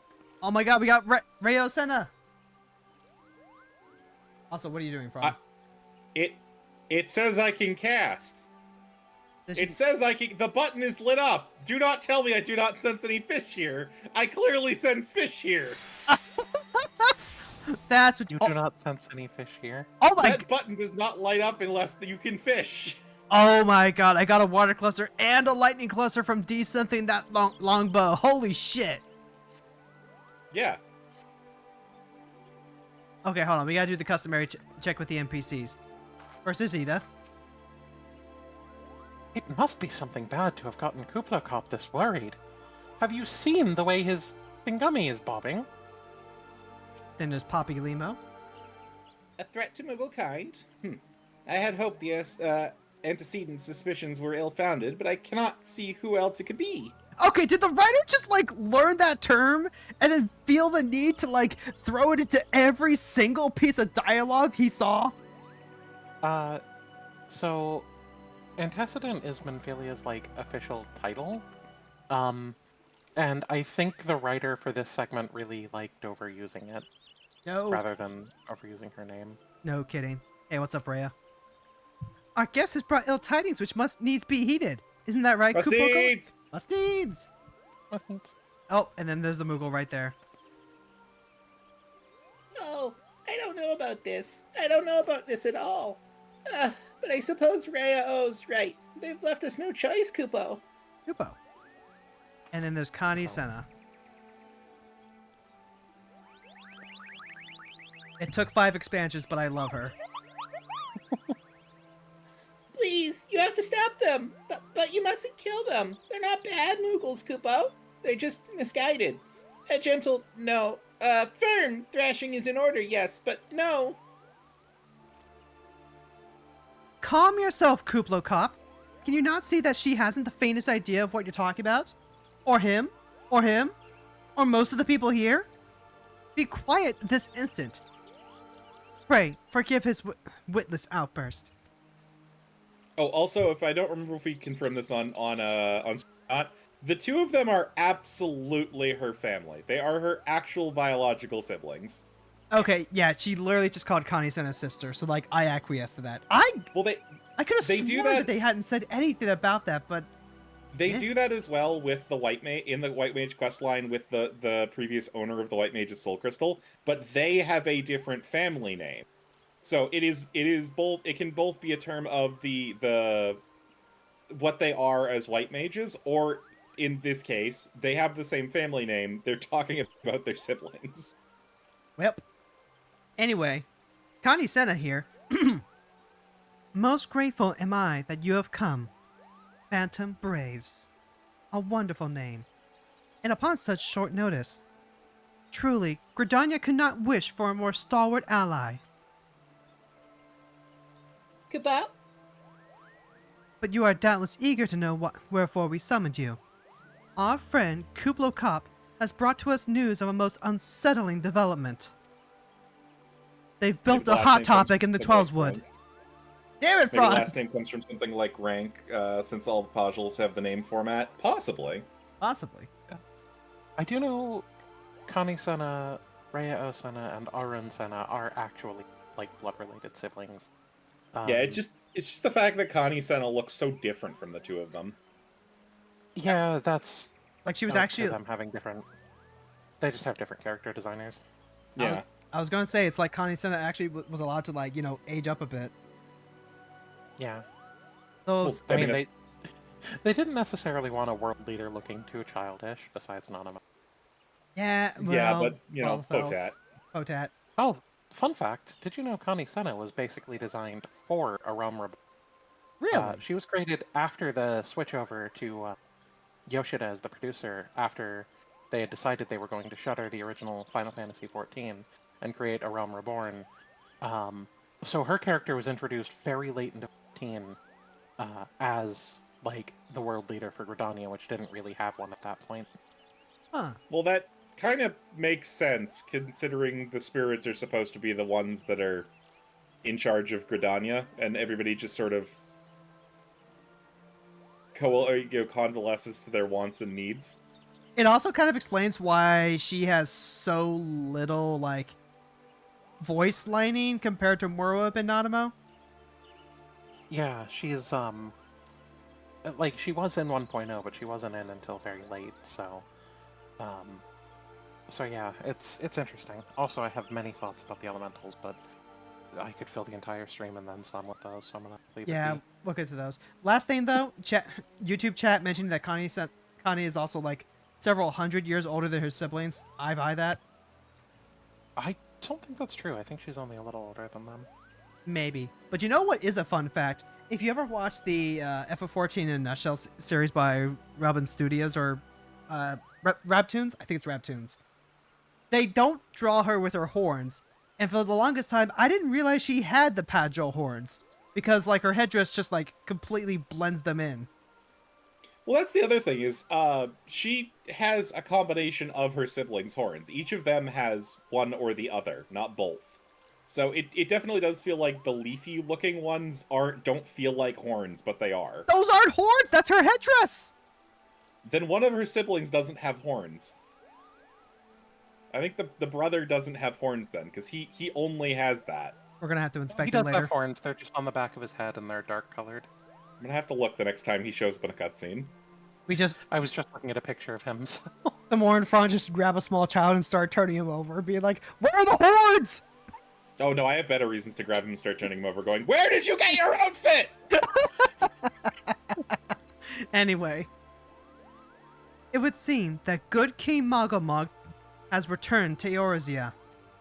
Good King Mongamog, praise be his name. A curious thing to hear, I know. Truth to tell, I myself cannot for sure if he is a genuine figure from history or some manifestation of Moogle mythology. Klupo here would have me believe the former. Once upon a time, we Moogles served the gods in the heavens. It was quite nice up there. Unspeakably beautiful, unimaginably spacious, and with a literal endless supply of wine, Kupo. Ooh, wine.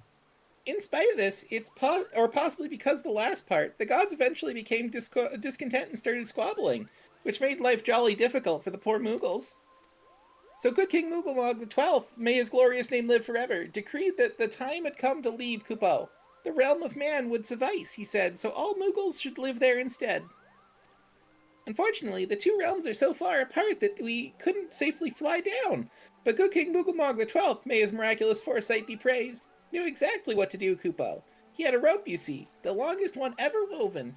This he nobly held while his subjects climbed all the way down to the world below. Are they going to do that every time? And that is how we Moogles came to this land, Kupo. All of us except good King Moogelmog XII. May his courageous sacrifice never be forgotten.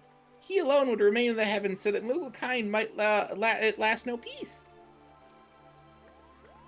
Except that he did not remain in the heavens. From what I understand, that being the reason for contacting us, yes? And he tied the rope to something. Good thinking. Remind me again what the problem was with him returning to Eorzea? The problem, Ida, lies in the fact that he was summoned. It is our belief that good King Mogomog XII is a myth manifest via means akin to those employed by the beast tribes in the summoning of their gods. Yep, that can happen. As we saw with Enkidu. Wait. You're saying a handful of Moogles with a boatload of crystals wished really, really hard, and he just sort of appeared? Would that even work? Yes, that's the problem, Ida. What I cannot fathom is why they would even try. With Garuda humbled by the ultimate weapon and the ultimate weapon destroyed, what new threat could have prompted them to take such a drastic measure? Might that not in itself be the answer? Twice in the last decade, Eorzea has been brought onto the very brink of destruction, only to be spared at the last by heroics of a chosen few. To you, who braved those tempests and survived by virtue of your own strength, this latest period of peace will doubtless seem a welcome respite. But to those who had not the power to defend themselves, who were spared only by another grace, This is merely the calm before the storm. I think the Mongols Guard are afraid of what tomorrow will bring, and that things may not end so well as they did yesterday. That fear has driven them all to call upon a greater power, one they believe can be relied upon to protect their loved ones and their homes come what may. I assure you, the Mughals Guard only want to protect the forest from outsiders. But ever since the return of good King Mughal XII, may his boldness grace fill the hearts with love, they started to get a little carried away, Kupo. Verging on a lot, in fact. Like the sylphs who summoned Ramu, you mean? We cannot discount the possibility that this entity is influencing the Mughals in a manner similar to that of a primal. We share the same concern. You hear that? We're gonna go kill a bunch of Mughals. Incidentally, Jet has a wonderful rendition of When You Wish Upon a Star, except it's When You Wish upon a crystals. Makes no difference who you are, Kupo. Whoever... Something's Yeah, something's... Grapefruit, that one. Something will always come true. Whoever or whatever the king may be, it is our belief that he poses a threat to not only to Mughal kind, but to Kurdania as a whole. Thus do we beseech you, Phantom Braves, confront good King Mog 12 and drive him from our midst. Nods. Okay. I don't mind punting some Mughals. Nods enthusiastically. Nods reluctantly. Humbly do I thank you. The sanctuary of the Mughals Guard and their liege lord is concealed by magical wards. Brother E. Sumiyan of the Conjurers Guild will doubtless be able to offer insight on how they might be dispelled. Pray, seek his counsel ere you proceed any further. By the way, I just want to note that we spent so much time chatting during that cutscene that time literally passed from late afternoon to evening. Oh no, it's Rhea O that has the other. Oh, she's only got one. Yeah, it's like a Interesting. because it's a headdress piece. Interesting. Okay. How could they not let you fish here? The button's lit up. The button doesn't light up if you can't cast your rod. We're not fighting Mughals, we're just playing tag. Very violent if they're- tag. I was gonna say no. If they're tempered, they're dead. We don't have an option. It's true. If they're tempered, there's absolutely no way to bring them back, so they must be put to death. Despite the Amalja Beast Society trying to find a way to undo Ifrit's tempering, which is really cool. Yeah, I hope they succeed. They do not. That is the point of those quests. Welcome, Phantom Braves. Welcome. That you have come to be the ones to face good King Mughal XII is of great comfort to me and to the elementals both. As I'm sure you know, the Mughals are not by their nature a warlike race. Yet, should the king be suffered to remain, it's likely his influence will bring about a change in them. Thus does it behoove us to defeat him quickly, before any lasting damage is done. Make whatever preparations you deem necessary and inform me when you're ready to seek the king. Oh, wait, is it... Okay, no, it's just another leg of the quest. I was gonna say, is the entrance here? No, no, it's definitely not here. What? Carrow, what are you doing? I'm punching an unlikable character. Leave me be. What? Excuse me? You don't like him? If you pay attention to the lore, so many things about Gridania are his fault. Aw! Concern. Many things about Gridania are his fault. I mean, granted, they're technically the Elemental's fault, I guess, but he's the one that was like, nah, we gotta listen to the Elementals, thus racism is institutionalized. I mean, I feel like that's all of the Pajal's fault. I am so looking forward to getting like more information about this later.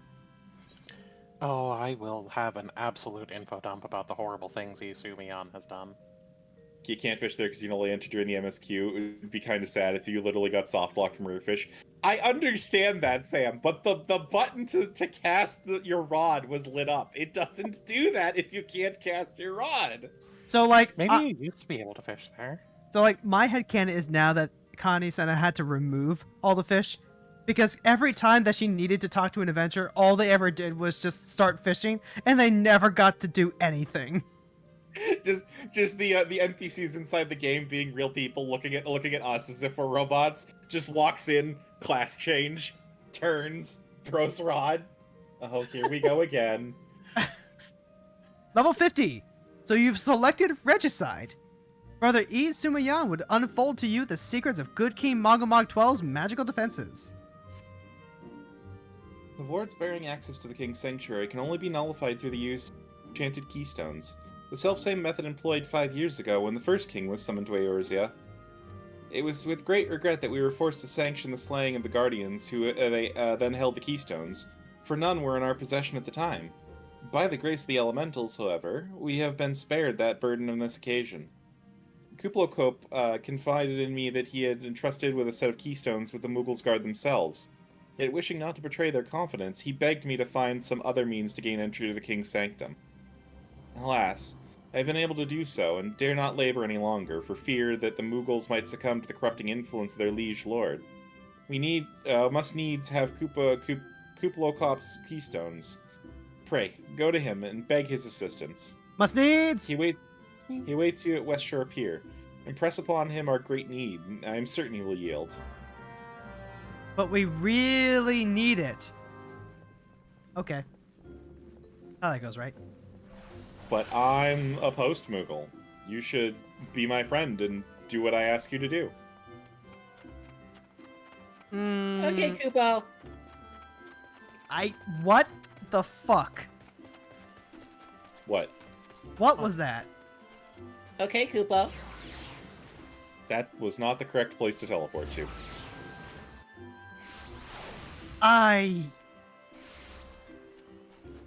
I'm not gonna lie, this is the first stream where the bits are literally leaving me speechless.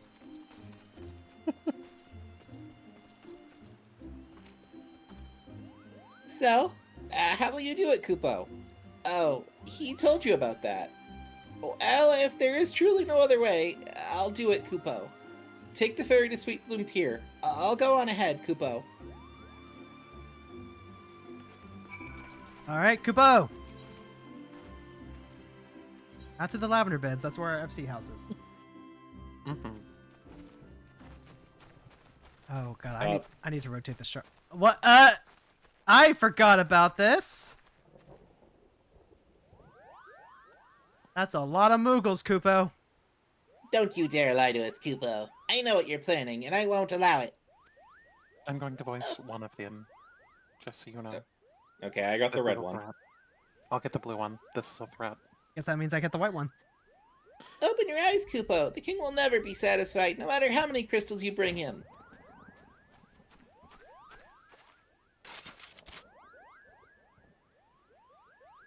We offered you a choice, and this is how you repay us? By consorting with this Elezen, this Raugaden, this Bunny, Kupo? Imperials, Gridanians, Sylphs. They're no different from the rest you're no different from the rest of them. Actually, you're worse, Kupo. Traitor to his king's Mughals! He plots treason against the crown, Kupo! Enough. Kuplokop will answer for his crimes soon enough, as will all who defy the will of good King Mogulmog the 12th. May he reign forevermore, Kupo. I knew this was exactly what you were gonna do and still wasn't ready. Because this is also exactly what I was gonna do for one of them.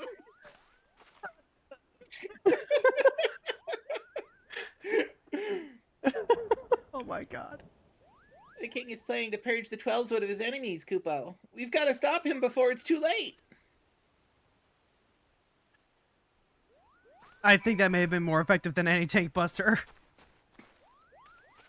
The entrance to Thorn March is deep within the Bramble Patch, Kupo. If you take me there, I can nullify the wards. But be warned, the Mughals Guard have set traps to lure enchanted beasts. I can't hide from them, so you'll need to protect me, Kupo. Escort Kuplokop safely to the warded entrance. Should you fail to defend him, or move too far away, you will return to Sweet Bloom Pier, where you may rendezvous with him before trying again. Oh my god! Awesome! First of all, we've got 3 fucking Mughals. Awesome. I love these quests. Do we have... Oh, good. Oh, good. I don't have to pull him along with emotes. Yep. No. But No, also, that's only during the... yeah. Also, watch as 3 of them spawn. Yeah, I was gonna say, it's just gonna keep spawning 3 of them, isn't it? Uh-huh. Well, Google just went plural. No, it's just Shadow Moogle clone jutsu. I was gonna say he was from the planet Triforia. Don't you know? Now that's a deep cut. It is such a deep cut, but I was actually just watching the history of Power Rangers the other day. Ah, back when the episodes were good and not overly critical for no reason. Well, see, that's the thing. He actually updated the he updated a lot of things on those old videos because he had to re-upload them for YouTube. And he was like, "Well, I'm gonna update all the facts that I got wrong and like the parts where you can actually just like hear me breathing like." So might as well updated if some of my opinions updated it too. They weren't that bad. They weren't that bad, but like it was a staunch reminder of why I don't really watch Linkara videos anymore. Sad to say. Yeah, it's really nice that he gets into what he does as much as he does, but he's very much an overly asshole, like a lot, and it really, really detracts from the passion that he puts into actually researching and presenting a project that he's doing. Yeah. Also, can I just say that Alice's minion fucking made me think that that was one of the Moogles we were escorting. That is 25% of why I went with this minion today. Aw, baby Gunbreaker! Because this is where you get the Gunbreaker job. Oh my god, so many things. Honestly, it makes this quest so much better. What do you mean so many... Wait. Oh. Oh, No, I'm yeah. sorry. No, it's all I good. didn't realize things spawned out there too. Like, honestly, I think the fact that, like, we just have, like, triple the ads to deal with makes this, a little more engaging. Eh. I think so. I'm level 80. With gear. I mean, I am too. My gear is arguably better than yours is. Mine is the best purchasable gear at level 80. Purchasable or craftable. I'm Motherfucker! pretty sure. Yes! Here I am didn't still, like like, having accessories that were level 60. here I am with my Garo gear like a sucker. Are you ready to face the king, Kupo? Then step closer to the Lord. Raise your hand and focus, like when you attune to the Aetherite, Kupo. I'll open the way for you. Kupo. It's a plant.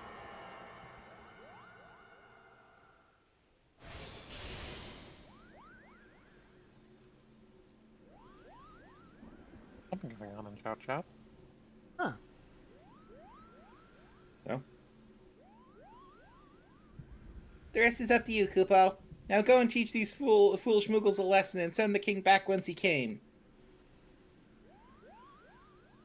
I Alright. dance the dance of fratricide, Kupo. Alright. Now, Fron, when we initially made the plan to do this, I initially asked you if you wanted to just, like, go in, just the pair of us, and kill these things on our own. And that is still on the table with just the 3 of us to do it. We can, like, unsync it and then fight it. But we can also just do it the normal way if you want. I mean, there's actual mechanics in here as far as I'm aware, so... No, not anymore. What do you mean? You still have to keep the Moogles guard away from each other. No, you don't. Nope. They thoroughly killed this fight. It is the most basic, easy to do thing. It's phase 1, you fight the Moogle's guard is basically a mob, and phase 2, you fight King Mog. Yeah, pretty much. It's Does it not so spawn boring the- now. Does it not spawn the Moogles guard in the second half too? Because I thought that was where you had to keep them apart. Yeah, it doesn't do that anymore now. Ah. They made it so... blah. It used to be my favorite fight in a Realm, but... I'm gonna cue us into this normally. Because otherwise we won't Yeah. see the mechanics otherwise. What few of them do exist. I mean, the mechanic at this point, to my understanding, is just keep the three of them away from each other as best you can. I don't know that that's true anymore. It's more or less just a standard boss fight at this point. There's like a little bit of a prelude. Well, oh, I no, have, we don't I have have, magnets. Damn it. I have somebody who posts videos of them streaming Mentor Roulette, and that was what they said last time they got this. Was the tanks knew to keep the Moogle's guard apart. So it's still a mechanic to some degree, whether how important it actually is. Oh hey, there's a friend. Let me just go ahead and bloop. Is there a friend? Do we need help, Kupo? We will gladly take help, Kupo. We gladly will, Kupo. And hey, we got ourselves a little bit potat. Hello, fellow rabbit samurai. There do be a With these earring. there do be a rabbit here. And then it double check looks like the same the face. friend list real quick. Ron, I'm gonna promote you to party leader. Okay. And then if you see anyone else you want to add to party on the that's online, you can do so. Nope, that's it. All right, then go ahead and queue us in. Although now there's the question of whether I wanted to play through MSQ on Bard for the remainder of the patches. It's gonna be the last time I play Bard for a long time. We'll be fine. It's late enough in the night. I'm sure there's people on trials. Anyway, How about them Koopas? I think the only job that I might actually want this weapon for is Ninja. And survey says I already own this item actually, in a higher quality. that reminds me. Isn't it only the hard version that you can get the Moogle weapons on? There's only a hard. Yes, because it would be the same as the trials versus the hard modes for the first three. I'm gonna let you know. Sure you can get the... I think you can get the Moogle weapon from hard mode, but I'm pretty sure it's exclusively hard mode because the extreme one only gives you the necklace, right? Yeah, if it functions the same way as the other hards versus extremes, then the extremes give you an accessory and the hards give you the weapon and a weapon and a weapon. Well, see, here's the thing. This is, I'm pretty sure, the last one it really works for that way. Because starting with Leviathan, Ramu, and Shiva, the extremes will give you the weapons too. Oh, well, they probably should. Yep, and that's how they do it for the trials going forward. Yeah, I totally haven't been grind. Honestly, to be fair, it almost makes it a little bit better because it queue into Ifrit, Titan, and Garuda hard mode, because I've been grinding out those trials to get those weapons weapons and coffers as well. Because I have almost all their weapons for the base AR classes. And then some other ones depending on if they dropped as the specific weapon for that run, and I got lucky and got it. I Excellent. have like the Titan Katana Okay. and the Titan Astroglobe. Looking at the MSQ, as long as we get a relatively quick pop, we'll be able to finish patch 2.1 today. Yay! Which is amazing considering, like, what a great time we've been having. for real. Alice over here just fucking assassinating me every time Chitara comes on screen. I was going to use that voice for okay, so the one I just did for the Moogle was that is the voice I use for the main bad guy of my D&D campaign that I've been running, who, for the record, is a red dragon. So that's the voice I use for that guy. I was gonna use it for Tataru, and then I was like, no, Moogle. Must use for Moogle. Moogle. And when it did the slow zoom into the blue one's face, I was like, yes, I chose right. Good. I was worried that he wasn't actually going to get any of the lines without that was coming. No, From it was. what I It remembered... was. Go ahead. I was gonna say it was 100% set up. That was gonna end exactly how it was. Yeah. I picked the blue one because I remembered he got the last line as, like, his only line. I just wanted to do the dragon voice for I mean, I could only really do one line. It kind of hurts my throat to do lately. So, like, I understand that, like, you queue into a duty finder as whatever you are, but I find it weird that it, like, gets picky about, oh, you have to go back to the one that you initially queued in. Like, what would really be the difference if I queued in as warrior and then I was paladin when it popped? Like, I'm still a tank. The difference would be queuing up. The difference would be queuing in as a healer for an instant pop, and then immediately switching to DPS. And now the team is short a healer. No, but like that's what I'm saying. As long as you stay the class type, I feel like it shouldn't matter. If you queued in as tank and you are a different tank at the time that it pops, like who cares?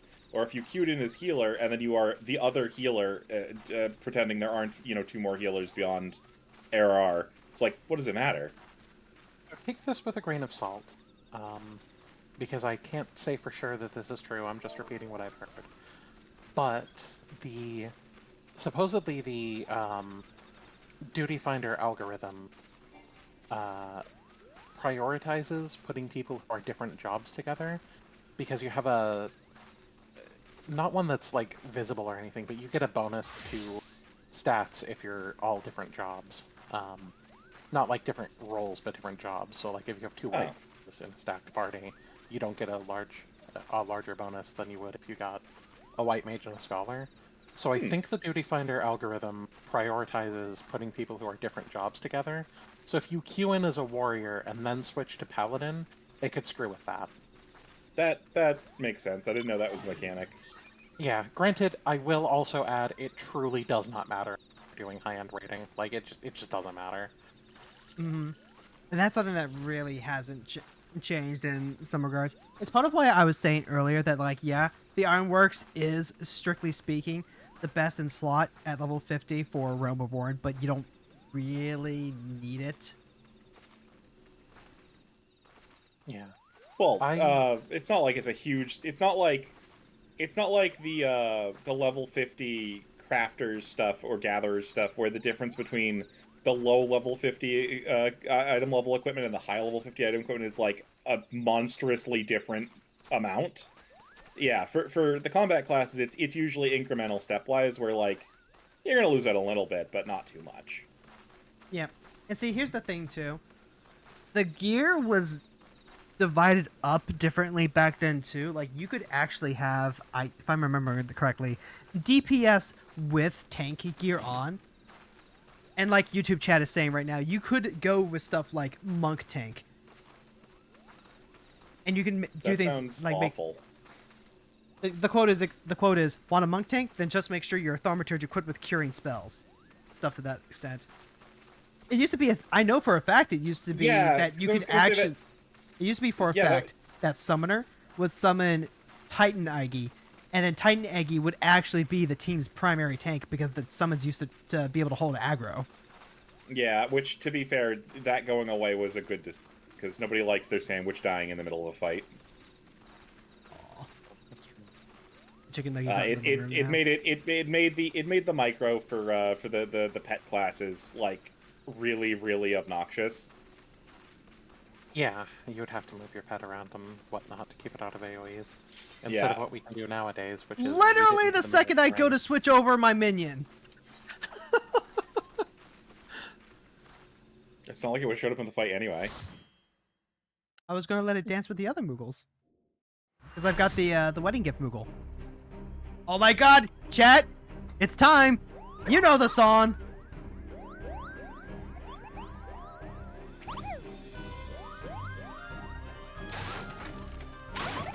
Wait, hold on. Is this going to get copyright struck on YouTube? No, because 14 doesn't strike you if you're using their music for content related to Final Fantasy stuff.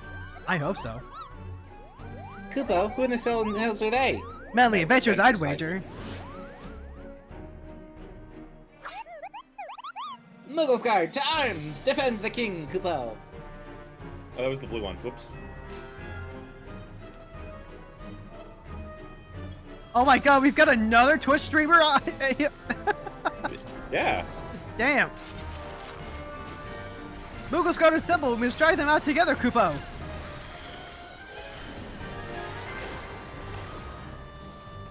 That was probably like an early pop of us.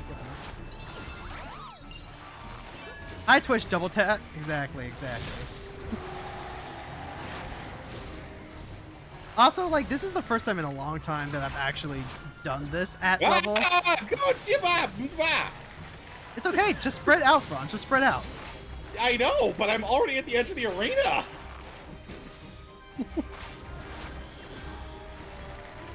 Well then, okay, just make sure it doesn't touch Carrow. I will die. Yeah.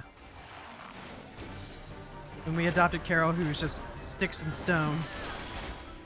Oh yeah, that's right. Every single one of them has their own name too. Oh my god, that's right. So we actually need to come back here in order to learn Palm Cure. Yep, it is. I was saying, Hero, I need to do a lot of stuff to learn a lot of blue magic spells. I know, it's gonna be great. Ron, we're gonna get to learn. We're gonna get to learn so many spells. I did an actual synced run of all the Hildebrand raids, and it makes me really sad those only drop a minion. Oh, soak the towers, soak the towers. Ow. Ah. My mouse is me. Can you Why is heal this all of me? Mage so tanky. Oh, it's time.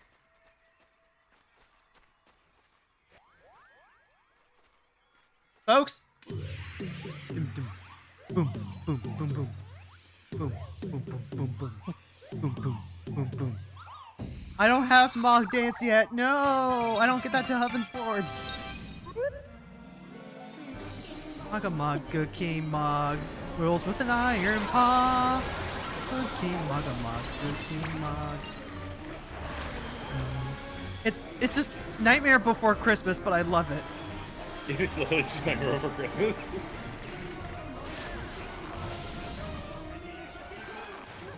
So wait, yeah, this is actually my first time actually seeing the remake of the fight.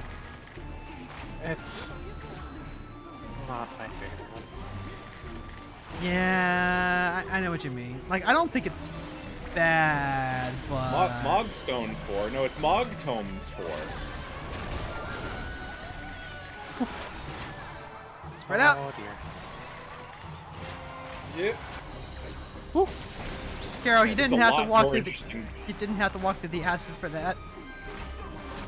I did. Sure did. A lot more I get interesting that. when there's 8 people to try and make sure don't overlap. Yeah. Oh my god. Oh, also, I was gonna say, I forgot that this is your first time doing 8 people for an MSQ trial. yeah, well, because I only have like 5 8-person trials in general. Oh. Ah, shit. Okay, that's 1. That's 2. And snapshot. 3. For now, the cleave. Oh, that's a double tank buster. Everyone hug me! No, No, only no, the other that's a tank. That's a tank buster. You hugged Oh. the healer! The healer The hugged healer. me. I moved away. Yeah, the healer was very definitely to blame for that. I was watching. Yeah, As that's soon as you said that's a tank buster, I started moving away from other people. Yeah. Man, they were doing really good at teaching mechanics like that until they didn't do that for new mechanics. the multi-tank buster thing only started being a thing in Endwalker, I believe. Maybe before, but I can only think of it in Endwalker dungeons and Rebirth earlier. Alright, soak the towers. Don't do that to me. No, Oh, you dare? okay, we got there. Good job, everyone.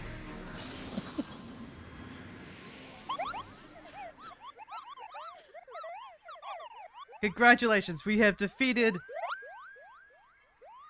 Well, my first primal in a couple of years.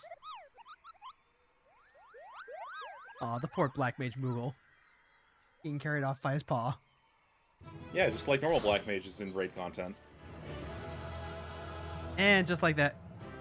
You know, I already have the Manipulative Mogfoil, but that is Mog materia. But I want that Mod Pond coffer. Oh, it's mine. Damn. Nope. I got the foil. Damn. Do you want a mod katana? I do. You can't trade them. Yes, you can craft them and then hand them over. I mean, that's fair. You can craft the super ones. You did it, Kupo! You did it! Good King Mogamog the 12th, may his mighty soul rest in peace, is no more!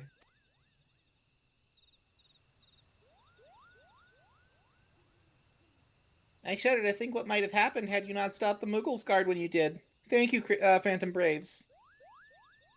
Perhaps now they'll come to their senses and stop playing at fairy tales. Rest assured that the chieftain will have choice words for them too. You should go and tell Pockney Pock that the king is no more, Kupo. She's with Reo in Camp Tranquil and can relay the news to the chieftain. Nods. Nods triumphantly. Affirmative nod. I'm gonna have to like grab a thesaurus just so I have a new adjective to use. Camp. Oh God, why are we going to? Why? Why not just have us go back to Gridania? Because No, we gotta. that's not where Rhea is. It was where she was.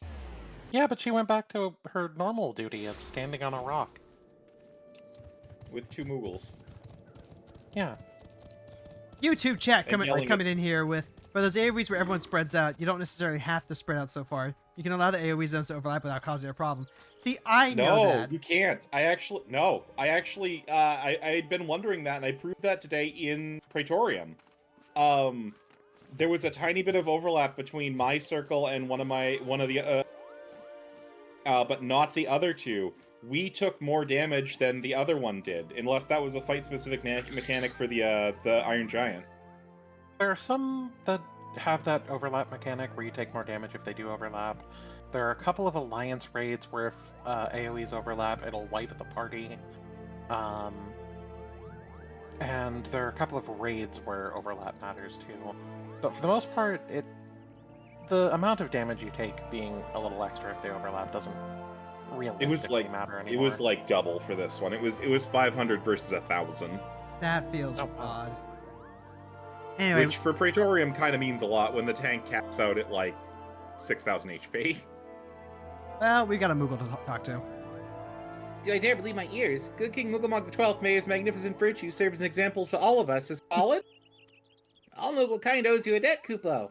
Ah, and I see Rhea wishes to congratulate you as well. I shall let you two speak without fear of interruption. On the properties of primals. Level 50. Rhea Osena wishes to congratulate you and yours on victory over Good King Mogamog 12. May his reign last eternally. Your bravery and service to the 12 winner Mughals shall not be forgotten. My sister will doubtless wish to hear the tale of this great victory from the mouth of the people responsible. Pray, return to the Lotus Stand and treat her to a full account of the day's events, while the details are yet fresh in your minds. Fron, it's okay. We're just... We could have just gone to Gridania for this! But she's right here! But why did she leave? Because Because she that had to was... go back to her job of standing on a rock.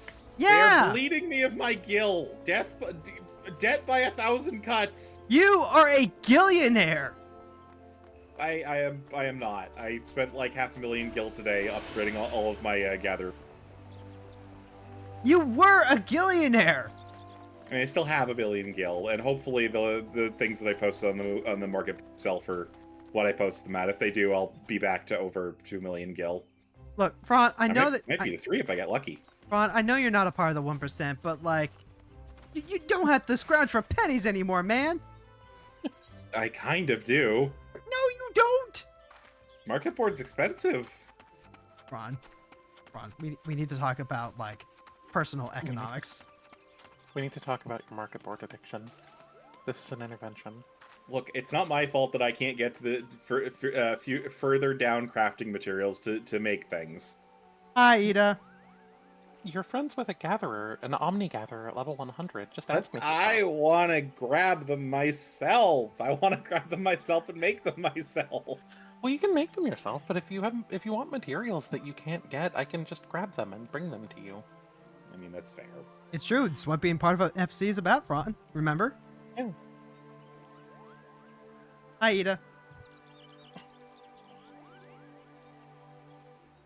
Kuplo Cop says you killed the king. I'm pleased, of course, but it completely spoiled the end of your story. Silly Moogle. Wow, Ida really said spoilers. By Louis Swah's definition, the late King Moogalmog XII was indeed a primal. But how can that be? It defies all precedent. And yes, that is the great thing about free companies. That's why I started one. Everyone wants to hear your tale, Kupo. What are you waiting for? Tell them, tell them! Kubo. Let's go. Uh-oh. Did that take weirdly long for them to stop talking to Kuplo Koop for anybody else? Yes. I think there's a server issue going on. I wasn't sure if he was doing an animation or something. No. I checked my ping and it was at receiving 0, which means that the server was having problems. Ooh, fun. All right. Phantom Braves, you are returned to us, unharmed and victorious. Thus have I 2 reasons to be glad. Yet many questions remain unanswered. If you would be so kind as to oblige me, I would fain hear all that occurred in Thornmarch. Well, I didn't need to hear that song, but thank you for the presentation. Then it's as we feared. The king really is a primal. But he really isn't, is he? I mean, the Moogles don't worship him, for one thing. He's not even a god to them. That doesn't sound like any primal I've ever heard of. Mayhaps the fault lies with the definition. The fact remains that through a combination of power contained in crystals in the force of their collective faith, the Moogles called forth a being that by rights should not exist. Moreover, when slain, said being left no corpse, the aether which comprised him instead being scattered to the four winds. According to the accepted definition, he may not be a primal, but the mode of his manifestation was in every respect the same. Much like how every thumb is a finger, but not all fingers are thumbs. You Yes, can't do this squares, to- rectangles. And shrimps is bugs. Which means... Asians. This whole business reeks of their handiwork. Kupo! They said it was a masked man who taught them how years ago, but Gridania had no shortage of masked men, and I never thought to question. Yeah, literally the entire adder system is filled with masked men. Like, that's literally the entire Wood Wavers and God's Quiver. True. I mean, they're kind of more like, it's eye masks versus masks. Confound it all. How many more will they ensnare in their tainted grifts? Too many, I fear. So long as there are paragons to stir the embers, fools to build the pyre, and crystals to feed the flames, ever and again shall we suffer primal visitation. A somber thought, but a salutary one. My heartfelt thanks, Phantom Braves. Already the information you provided has proven invaluable. The Great Serpent Marshal and I have much to discuss. Oh, before you do, my lady, I was hoping we might finish discussing that other matter. The matter of which you speak has even now been settled. The Scion shall not want for support. We shall be glad to send additional supplies to Revenant's Toll. We knew we could count on you, my lady. While Ida and I remain to discuss the particulars of our agreement with the Elder Seed, sir, mayhaps you could return to the Waking Sands and apprise that is antecedent of all that's transpired.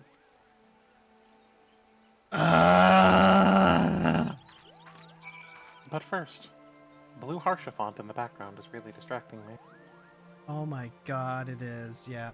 See, I thought so the first time that we came by, but like, I just, models just be like that, I guess. Yeah, it's so funny because I had to look him up on, there's a site called Garland Tools that lets you look up character Which customizations. He's the guy with the blonde hair with blue trim standing right behind. Oh, Tommy Smith. okay. You said blue, and I was looking at the female Ellison that's Oh. has the blue hair, and I was like, that's not her chiffon. No, but the guy with the blue highlights, he has the exact same customization options. They're identical. The only difference is hair, skin, and eye color, but otherwise they're Coming in they're from you. completely identical. Coming in from YouTube chat. The masked man was wearing a mask over his mask? Was he a dude playing another dude? Technically. That's technically what all Asians are. I do love a good Tropic Thunder reference. Depends on which Asian he was. Ain't that the truth? Well, the fucking I don't know Asians. that yet. Alright, so like, Ron doesn't know this yet, but Alice knows it, that I have one particular ASEAN that I just... Oh no, that I know. Yeah, you know. You're very bad about shutting up about that. That one I'm very aware of. Yeah, but you don't know why. I mean, I understand enough about Emmett Sulk. Ah! Good old Emmett Selk, Captain Imperialism himself. I will say this. The villains that they introduced late into Final Fantasy were very good for accenting what I was going through at the time. Why do we need an instanced area within an instanced area? Why can't I just walk straight into the Solar? Is it Char? No, it's not Char, but like, hey, you know what? Selk is like a run or two below Char. Asians are Matryoshka dolls, you're correct. Alright, that one. Alright. All I'll say is that I like Emmett Selk as a villain, but as a guy, I would hate his guts. That's pretty much where I'm at. Alright. It is good to see you hale and healthy, Phantom Braves. I received word from Ada and Papa Limo that you had felt good King Mogomog 12, but I hope to hear your version of the tale. Well, the musical number was certainly not what I was expecting, but it was as they said. Summoned with the same methods used by the Beast Tribes and taught by the Asians. Though unfortunate, this incident did at least serve to remind the Elder Seedseer of our usefulness. Her offer of additional support could not have come at a better time. My thanks. I mean, okay, so I understand because I've been watching Lila's streams that this realization comes that like the primals are literally just collective tulpa of their beast societies, but like, why don't we just call it a primal? It's literally just a primal. For the same reason that we are nitpicking every time you call one of these dungeons or trials a raid. That's not what they're called. But that's literally what King Pugelmog was. That's not the original. It was summoned through collective faith using crystals and etheric energy, and the faith of the summoned it. The only difference was it didn't decide to just temper all of the Moogles there, which you could just chalk up to the tulpa that they summoned. And he's challenging their belief on what they classify as a primal. That's what I don't understand. It's like, why your belief on what is a primal obviously is already being challenged. I don't just I mean, they kind of did just go, okay, well, it's a primal like, but I don't understand why they don't just go, like they were trying to make the comment of, oh, well, it's not the god of the moon to be, and I think the only reason this is a little bit frustrating is you haven't technically conveyed to them what happened with Greg and Enkidu. Yeah. Primals are 2, 3, 5, 7, 11, 13. No, those are primals. It's an E in there instead of an A. Okay, you know what? That's the comment that wins chat for the day. Let's get going. Real quick though, would you like to know something extremely frustrating? Sure. This is going nowhere. This is just going nowhere. Oh right, yeah. The whole primal thing is just going nowhere. They're spending time on redefining it for no reason. Yeah, that's what I'm sort of saying is like frustrating. Is like it doesn't matter. All it takes is crystal and collective belief to summon a primal. Yeah. Well, I guess it's almost going somewhere, but... Okay, first of all, why is the quest reward for this void scent blood? We'll find out. Also, why was Midphilia collapsed on the panel? Level 50. She drank too much void scent blood. Level 50. The Gifted. That sounds like an Animorph title. The time has come at last to leave Vesper Bay. and Menphilia would apprise you with the final details of the move. Owing to the tireless efforts of all concerned, we are, at long last, ready to bid farewell to Vesper Bay. So as to avoid drawing undue attention, we shall make the journey to Revenant's Toll in small groups, departing at irregular intervals. Lest you doubt, it is still my intention to conduct future operations openly, but on this particular occasion, the need for caution overrides all other concerns. To move north as one ponderous cavern would only serve to invite an attack. Caravan. Caravan is what I should be saying. It seemed only right that I should be the last to leave, and I would have you three remain with me until the end. Upon my departure, several cutscenes will play in sequence, so make sure you're not cued into a duty. Oh, is that why it tells you that? The Waking Sands will formally cease to be our headquarters, and the premises will be given into the care of Urianger. We had to leave someone behind. The landlord. We had to leave someone behind to handle both the Odin quest and the Primals, and also the Coils quest. So he's kind of just stuck here. You're right. That is why it's him specifically. Uh-huh. And also, when asked if he minded coming with them or staying here, nobody could appraise what he was saying in such a way as to glean information from it. So they just kind of assume he'd stay here. No one could parse his answers, so they just stopped trying. I had thought to relinquish the property, but he was quite adamant, and I had not the heart to disagree, or the vocabulary. These walls have borne witness to some of the brightest and darkest moments in our Order's history. Mayhap it is best that we do not forsake them entirely. Urianger shall remain here and devote his energies to studying the nature of primals. By the grace of the 12, he will one day discover the permanent solution that we have sought for so long. Besides, all of his books are here. That's why he likes it so much. Yeah, spoiler alert, he ain't going to discover that. At all. Never. Of course, he will not be alone. Alice shall continue to work closely with him as well. Ow! Should they require our assistance, I have their assurances that they will not hesitate to contact us. Speaking of Urianger, would you inquire of him if it has remained undone? I cannot escape the feeling that I've forgotten something. Something important.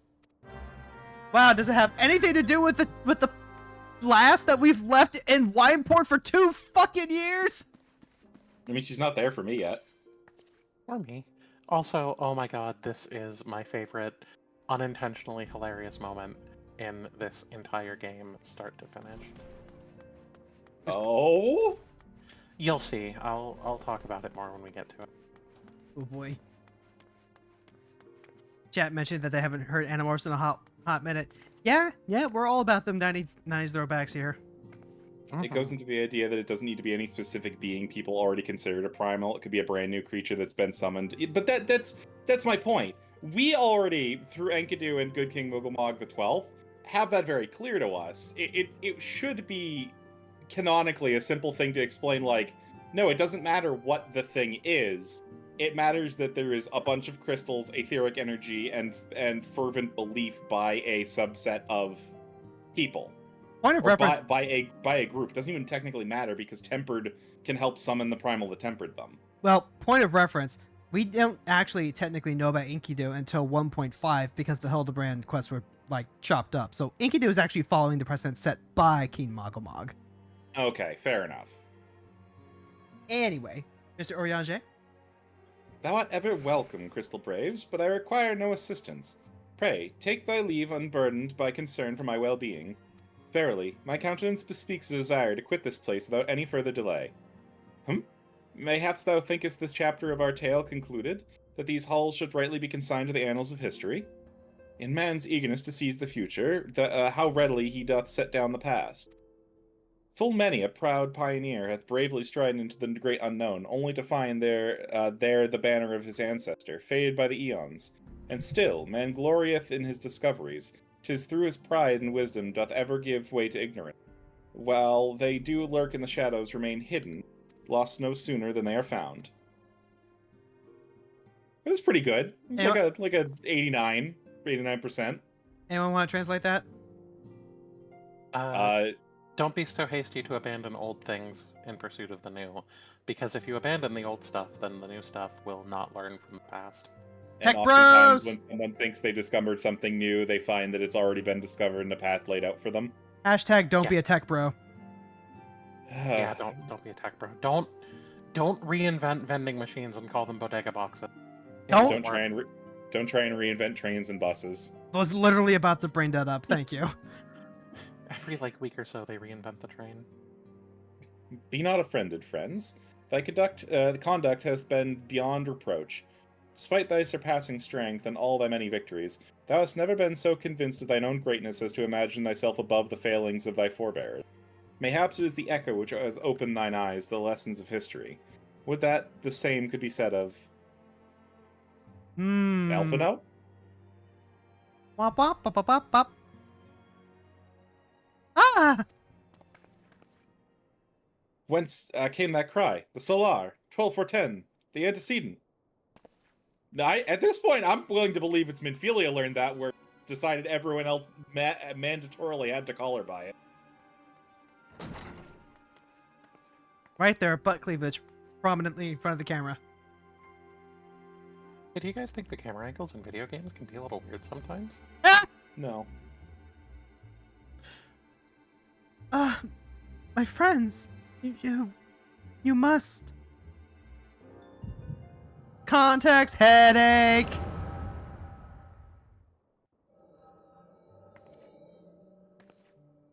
Quick, the mortar has been laced with gunpowder.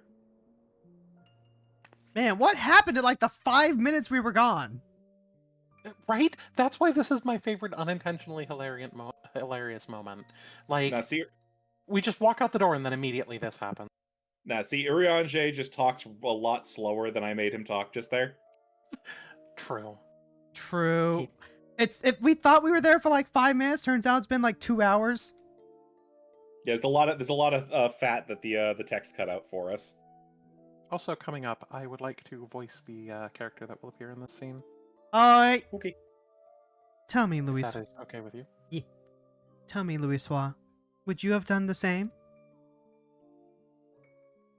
Louis-Soix Leveilleur was a remarkable man, wise beyond mortal measure. Would that I had met him prior to his passing. So you met him after his passing? Oh no, he's white! Hero, you can't just say that. You just asked someone why they're white. Oh my, it's not even October 3rd yet. If you're from Asia, why are you white?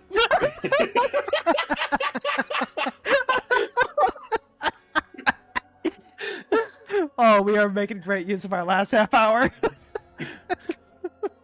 An ASEAN here? How? How readily you see. You are indeed gifted, antecedent. But you are not like the others. Your robes. Gifted, but ignorant. Yet I shall not judge you harshly. The fault lies with your forebears. It has been millennia. Mine are the robes of an emissary. Unlike he who came before, I have no quarrel with you. He who... You speak of Laha bread? Lahabred is a warrior. He fought. He fell. He may yet learn from his mistakes. At this point, I don't know whether we're pronouncing it incorrectly or if this is just not everyone calls. Minfilia is just keeping up with the bit, and apparently ASEAN's just like, wrong with it. It's like, To me, this thing demonstrates that this guy has no love for Freya, so of course he'd just go with it. then he is still... Come, I only inform you. I only confirm that which you already knew. Yeah, it's not like Sora killed Ansem that first time that he used the power of light either. There is no cessation, no oblivion, only expulsion. You... What are...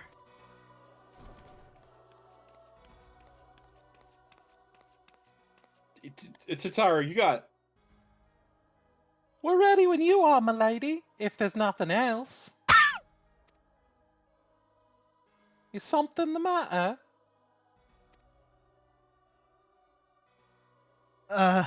So this is what it's like when a cat stares into empty space. Ah, I feel the same way. After everything that's happened here, it feels strange to leave. But I'm sure we'll get used to Revenant's toll. But Hero, Well, I'll let she you has a say your Makote mother. goodbye. She's not a Makote, though. True. Well, I'll let you say your goodbyes. Take as long as you like, my lady. We shall depart whenever you're ready. Tataru's gonna serve the grits!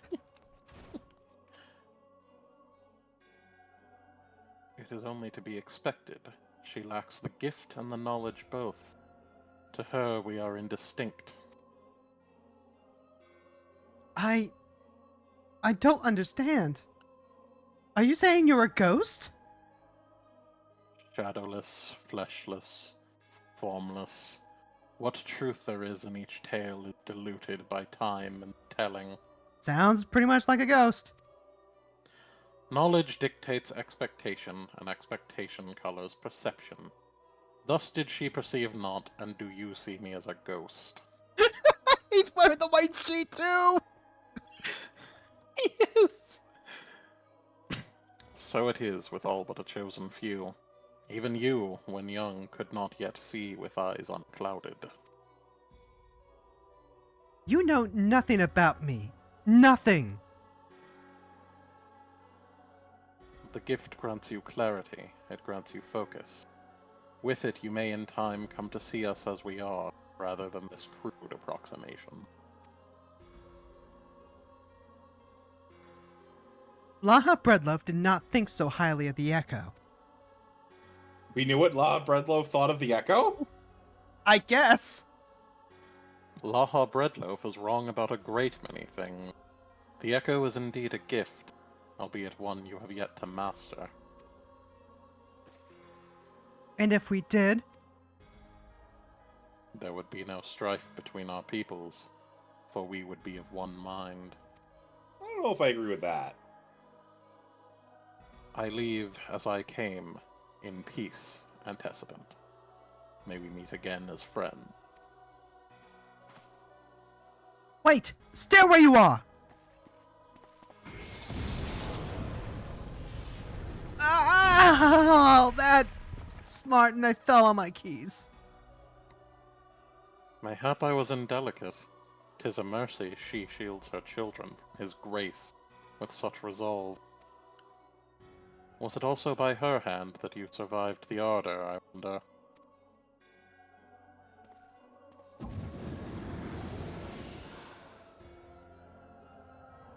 I like that we know that was a proper noun because it was capitalized. It's true, the Echo is a wonder. Mm-hmm. I take it there's no need to explain. You stood there for like 5 minutes instead of helping me, so I assume you know. Save your concern. He did me no lasting harm.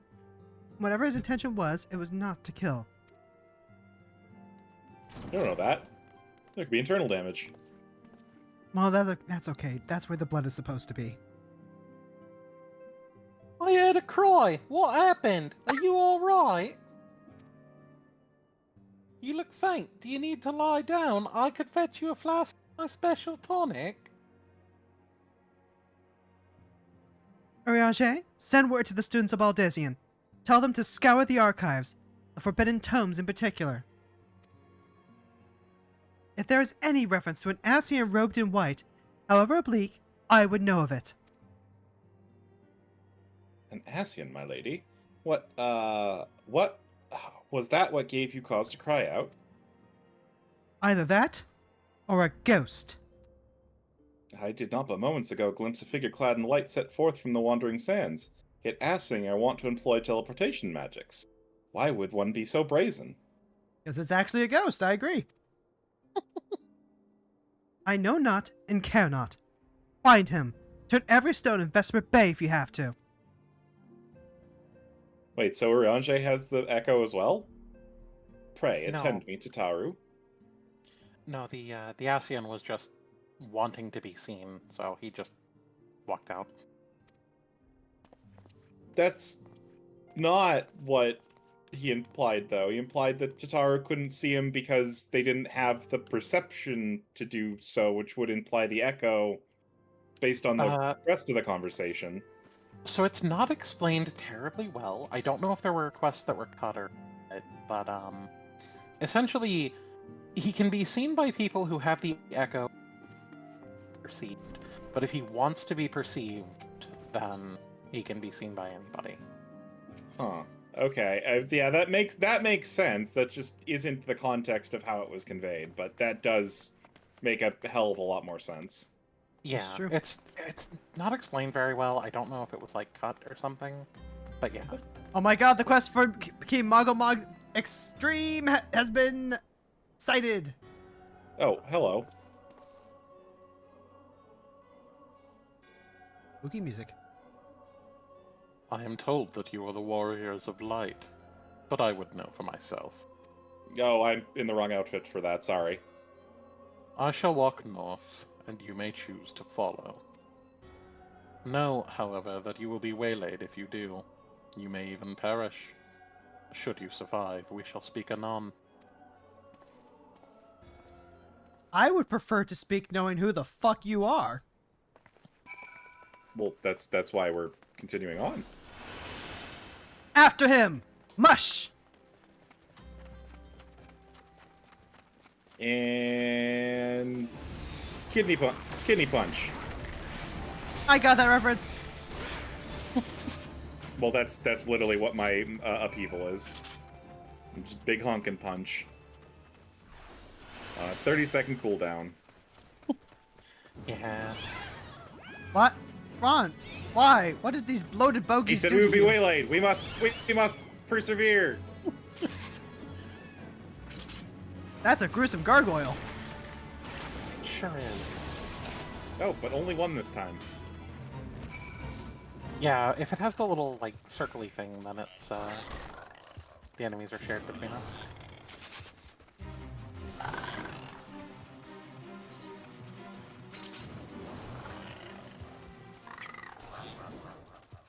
That Yarzon scavenger is awfully intimidating.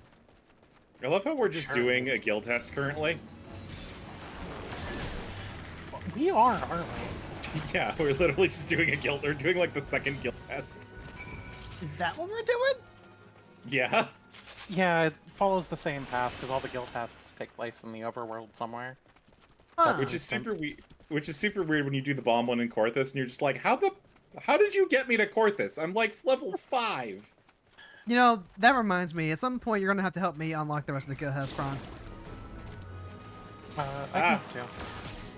I've done them all. I with mean, Aaron. yeah, like they're not hard. The only one that took any amount of queuing time was the very last one. That's Asius! because it takes 8 people.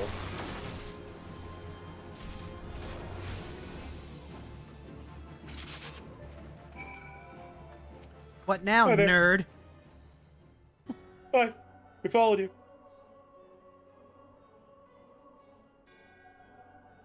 Remarkable.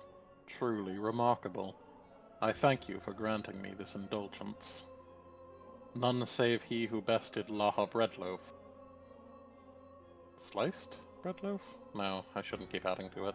Could endure such an examination. I appreciate that he's just like jumped in on the joke.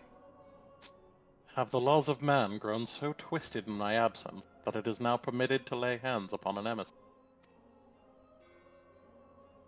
You bore witness to my audience with the antecedent, did you not? Then you know I acted only in self-defense. Not really. Bullshit. I realize the same cannot be said of Laha Breadloaf.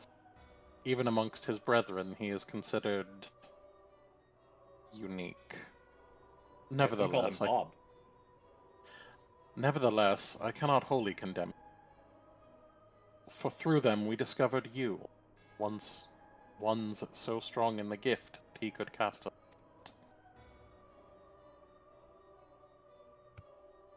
Your mother favors you still, that much is plain, but surely you must feel it. Her influence wanes, and her strength shall soon be spent. These lands, these people, this world, all shall soon change. As it was, so it shall it be again, as it should always have been. Doubt my claims and question my motives if you will. Only believe me when I say this.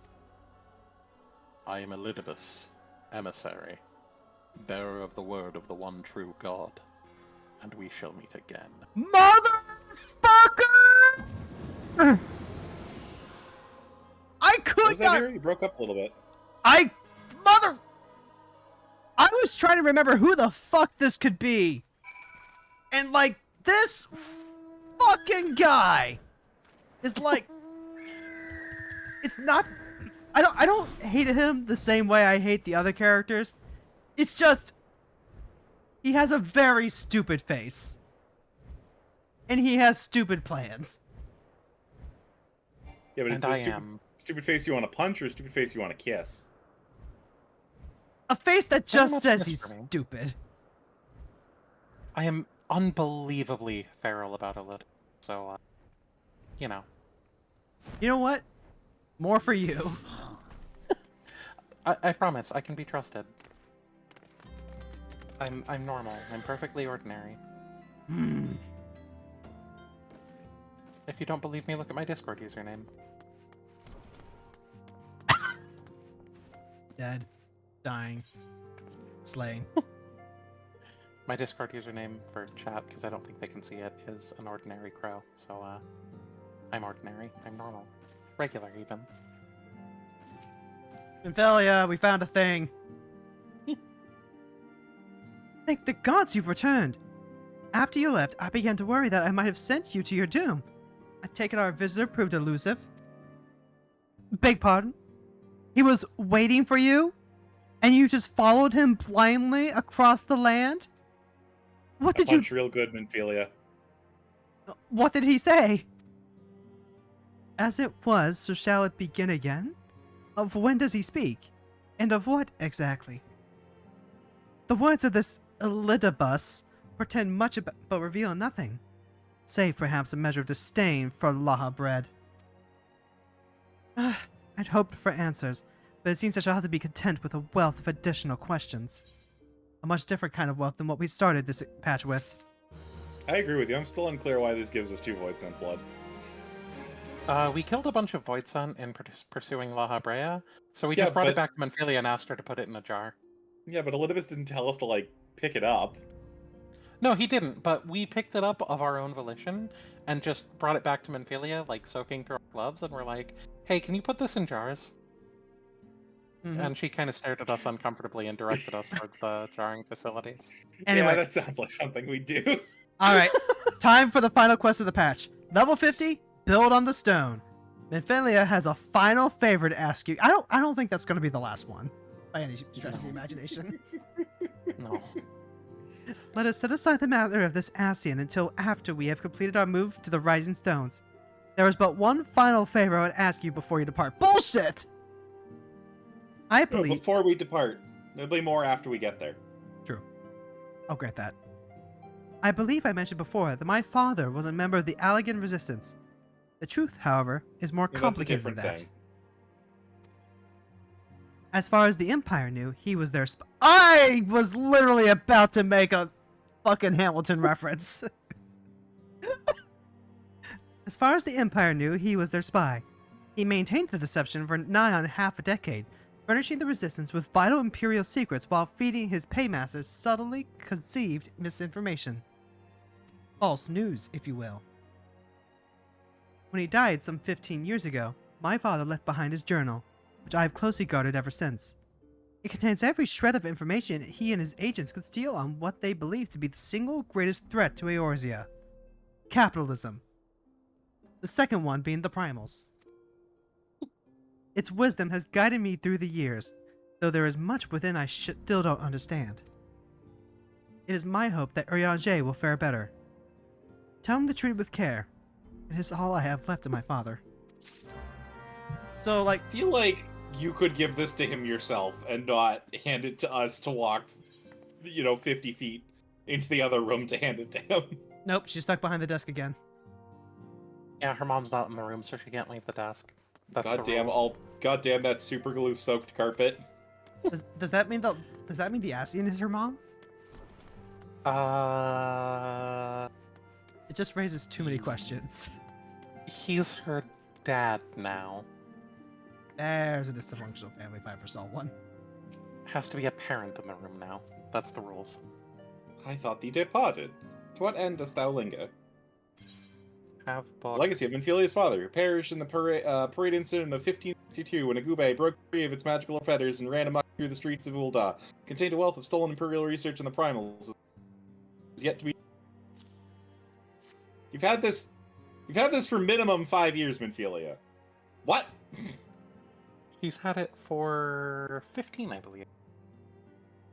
It's a memento, Fron. You don't just like hand that out like a crystal. Yeah, but you've had 15 years to decipher your own father's writings. What do you mean you haven't figured out? Much like Carrow, she wishes she could read. Damn. I love imagining Menphelia is illiterate. Makes a lot of things make sense. Ow. The father's final banquet, the daughter's lifelong labor. It's no small thing to surrender such a cherished memento. Well can I imagine the antecedent's pain. Upon mine honor, I swear to spare no effort in the study of these materials, lest my lady's sacrifice be in vain. I mean, she had them for 15 years. And she got nowhere. What does that tell you? She got nowhere beyond Primal's bad. We are literally in the other room! Are your feet actually glued to the carpet? Are you saying you don't hop on Discord and text your roommates, hey, can you bring me a sandwich? I'm still stuck in stream? This is not a text! I have been known to telephone call my brother when he is in the room next to mine. I also have been known to have severe chronic pain and need to actually do that to, contact him. But I have been known. Yeah, but that makes more sense. This is Menphelia. Forgive me, but I couldn't wait. But I could wait no longer. I have departed for the Rising Stones. There you. If you have yet to, once you have given the journal to Urianger, I bid you come to the 7th heaven in Revenant's Toll. Tatara will be there to show you inside our new headquarters. That's such an easy, stupid reference. I hate it. Assuming you have already attuned to it, you may wish to make use of our new Aetheryte in Revenant's Toll. After all, it is right on our doorstep. Wow. She literally she told us to go over there so she could get a head start on us. So the 7th Heaven is the bar that the Avalanche Splinter Group uses, that Tifa owns in Final Fantasy VII in the Sector 7 slums. Fun fact, I don't get the free teleport because we're currently instance apart. Well, that's fine. You didn't. Oh, wait, that's right. You used the other time. That was why I didn't get a free teleport. Tataru! We'll have to go back to Urianger to unlock King Mogglebog. Oh, Fountain Braves, you're here! Good, good! We were all wondering when you'd show up and what my accent would be this time. I was wondering that for sure. I was just telling this receptive receptionist here. I'm pleased to inform you that all documents have been prepared and all signatures signed. It's weird that her accent keeps changing every time she decides to start talking. But the Rising Stones is now officially yours. Tatara's voice works on quantum physics. As long as it's being observed, it's stable, but the second that someone, stops listening to her, it changes. Splendid. From this day forward, I will spare no effort in seeing that it is as welcoming and comforting a home for us as the Waking Sands ever was. That said, this is all somewhat intimidating, is it not? Some faces. Little slower, you're breaking up. I'm not going to do that bit again anyway, so... Most of the men and women you see around here in Revenant's Toll are adventurers who come and go as they wish. I dare say that should make it easier for you to go about your business here. And it shouldn't hurt that the Crystal Braves here have already made something of a name for themselves here, isn't it? Ron, why do you keep calling us the Crystal Braves? Oh, because I'm an idiot, that's why. In real life, not in the game. Why, that's wonderful to hear. Rest assured that this receptionist will work just as hard to see that our efforts do not skip a beat, despite the relocation. And with that, Phantom Braves, I do believe it's time you officially announced a present to everyone inside. The antecedent and the others will surely be over. I swear to God, it's somebody just learned a new word and was like, I'm going to make it everyone else's problem. That's what I I'm don't know. saying! I don't know if it was Minphilia, I don't know if it was a writer, it's somebody, though. It was Alphino, and then he convinced everyone else that they have to call Minphilia nothing but the antecedent from that point on. Yeah, that sounds like something that Oriange would fall for. Yeah. It's Mom!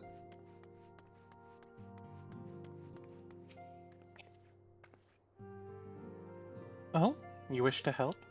That's very kind of you, but I can manage on my own.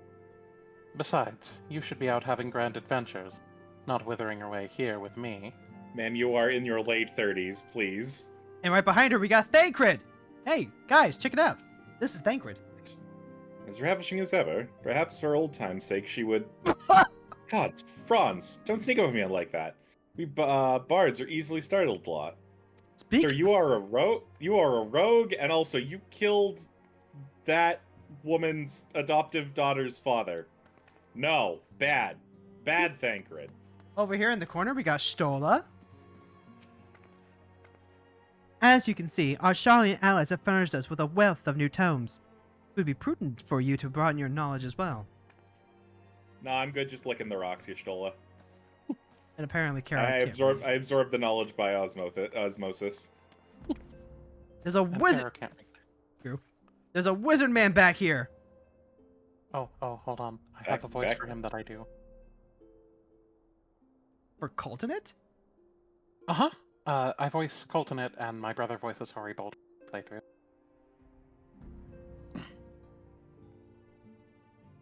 I did not realize that the Scions had moved until I arrived in Vesper Bay. Thankfully, Oriange was kind enough to direct me here.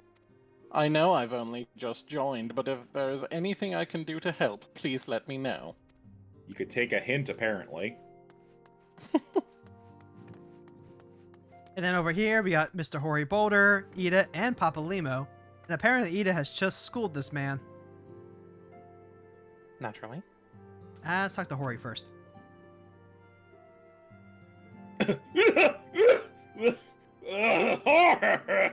Horror. Did he say the whore or the horror? Yes. Okay, Ida, what's up? I love the smell of victory in the morning. It smells like sweat. No. Muntai sauce. No. Victory. Yeah, victory. Ida, you have one brain cell. She does. I love her. So here we are, completely independent and unquestioningly neutral, or at least more so than before. Truth be told, I cannot say it feels that different. Of course, Ida begs to differ. I mean, it's definitely wider. If this weren't an instance area, it could be a hangout. Yeah, I know, right? Right? Wow, there's Alpha now. Is it not wonderful? Nary a single presumptive merchant has darkened our doors. I know full well that they will come in time, but for now, let us enjoy the respite. I don't know, Rowena's is right across the street. Woman's something of a shark. But she doesn't need anything from us yet. Yet, being the operative word. Yeah. Now, if anything Rowena would want so little to do with us, she'd actually keep other people away.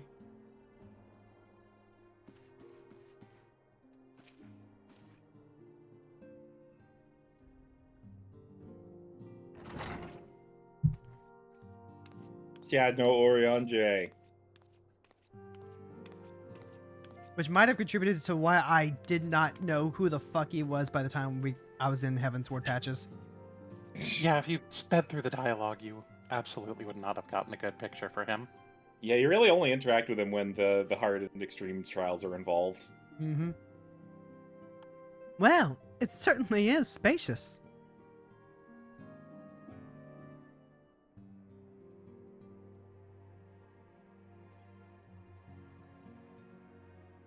Yeah, I really wish they'd increase the housing count.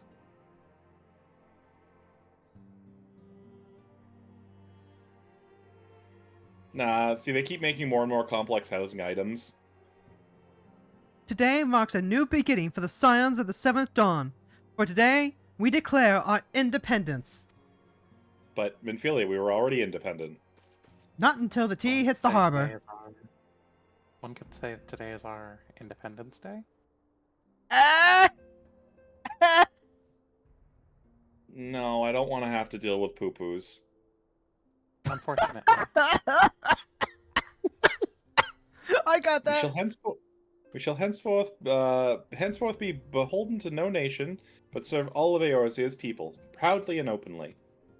Pride! But this does not mean that we will sever our ties with the Eorzean alliance. On the contrary, the antecedent and I shall endeavor to strengthen them. Rest assured, however, that we shall not permit political considerations to influence our decision. Doubt. Our identity remains unchanged, as does our cause. We are the Scions of the Seventh Dawn, and our single purpose is to safeguard the future of Eorzea. The Scions are as independent as the town of libertarians that's still inside a democratic state. I mean, yeah, kind of.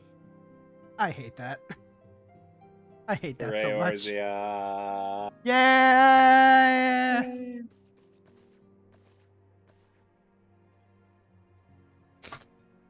Blah blah blah blah blah blah blah blah blah blah blah blah. Ida's stupid. Blah blah.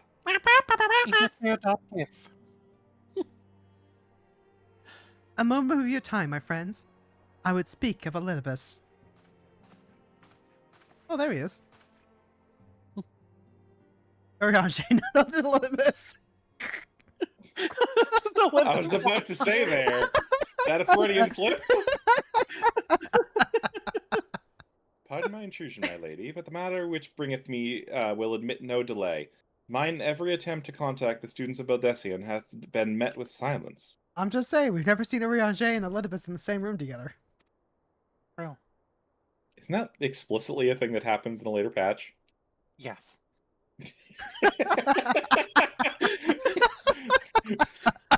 I don't remember that at all. That's like explicitly one of the few things I know that happens in a later patch. Oriange and Elidibus are in a room together and patch transferred. I can't wait. No one will respond? How Not. odd. Allow me to try.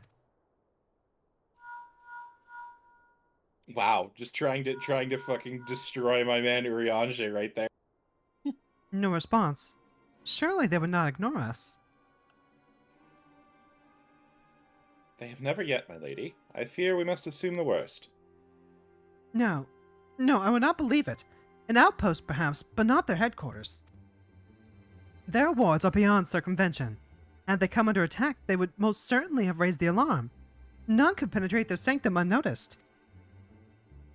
But for those who lack the gift and the knowledge, both. Oh no. Contact the agents in the field at once. If aught has befallen the students of Bedelsian, they may know of it. And contact the Ghostbusters. Ba-na-na-na-na. Da-da-da-da-da-da. Though the Who am I thought... gonna call? Ghostbusters! Though the thought of it pains me, until such time as we have evidence to the contrary, we can but assume the worst. Accordingly, we must needs seek another source of information on Elidibus. Must needs! 'Tis possible the others in the homeland are possessed of such knowledge. Be fairly warned, however. They are unlikely to yield it unconditionally. Do what you must. I like how Urianger's hood has little, like, extra straps stuck so he doesn't get his earsies don't get cold. Yeah, it's like one of the things that Elzins keep getting, and I just... Makes helmets so unfashionable. It's really funny when the Mikote's ears just clip straight through them. Uh-huh. I would rather that. Yet It's another... one of... Oh, go ahead. Oh, go for it. I was just gonna say, not that I use it, but I noticed in screenshots that it's one of the things the Vieira hats mod is it gives, like, actual ear holes for Vieira, and I really hope that they keep that in Apparently, 7 point. apparently some of the hats are going to have ear toggles. Yeah, if you toggle your ears off with Fiera, you're a coward, and you will never see the light of heaven. It's true. You heard it here first. Yet another unforeseen and unwelcome development. Damn, if you're listening in. What could be next, I wonder? A visit from a crimson-clad Asian, perhaps? Or Archer? Or Prusé?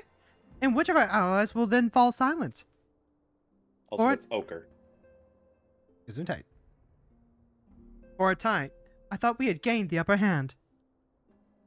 When you three shattered the Crystal of Darkness and cast out La Habrere, I dared to hope that we had found a way to rid ourselves of the Asian menace.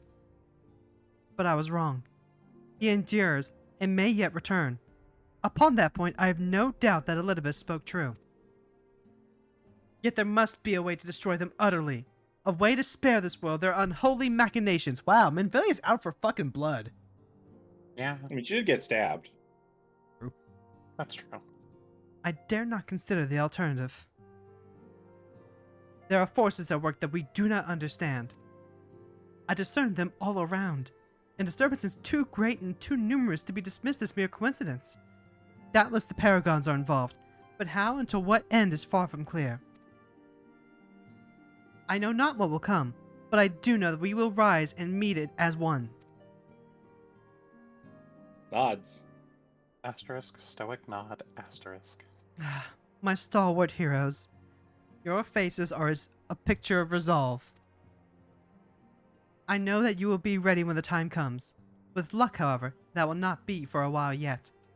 Pray, return to your private affairs with my blessing. Should anything arise, you will be informed. Just twitching and vibrating over here in the corner. I'm fine.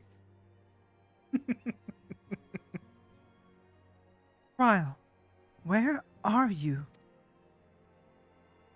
Second Cryo I would mention. It bothers me so much that this whole Students of Baldessian thing is, like, introduced and then just doesn't pay off until Stormblood. Right, Eureka. Your intercession was not foretold. By the way, this is where the mods take you if you get in trouble in game. Yep. You object? We question. Our plans are in motion. Your intentions unclear. They survived the Seventh Order and are stronger now in the Gift. Does that not intrigue you?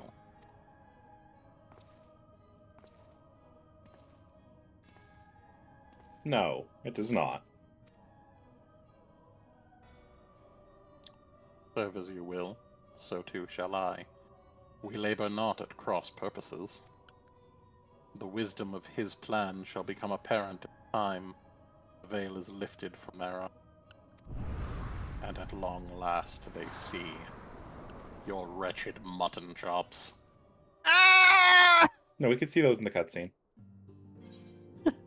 Alright, Yeah, they're pretty bad. achievement unlocked! A Realm Awoken! 20 points. Yay. But there's no title associated with it. Oh, and I'll meet you all out by the Aetheryte, because folks, that is where we're going to leave it off until next time.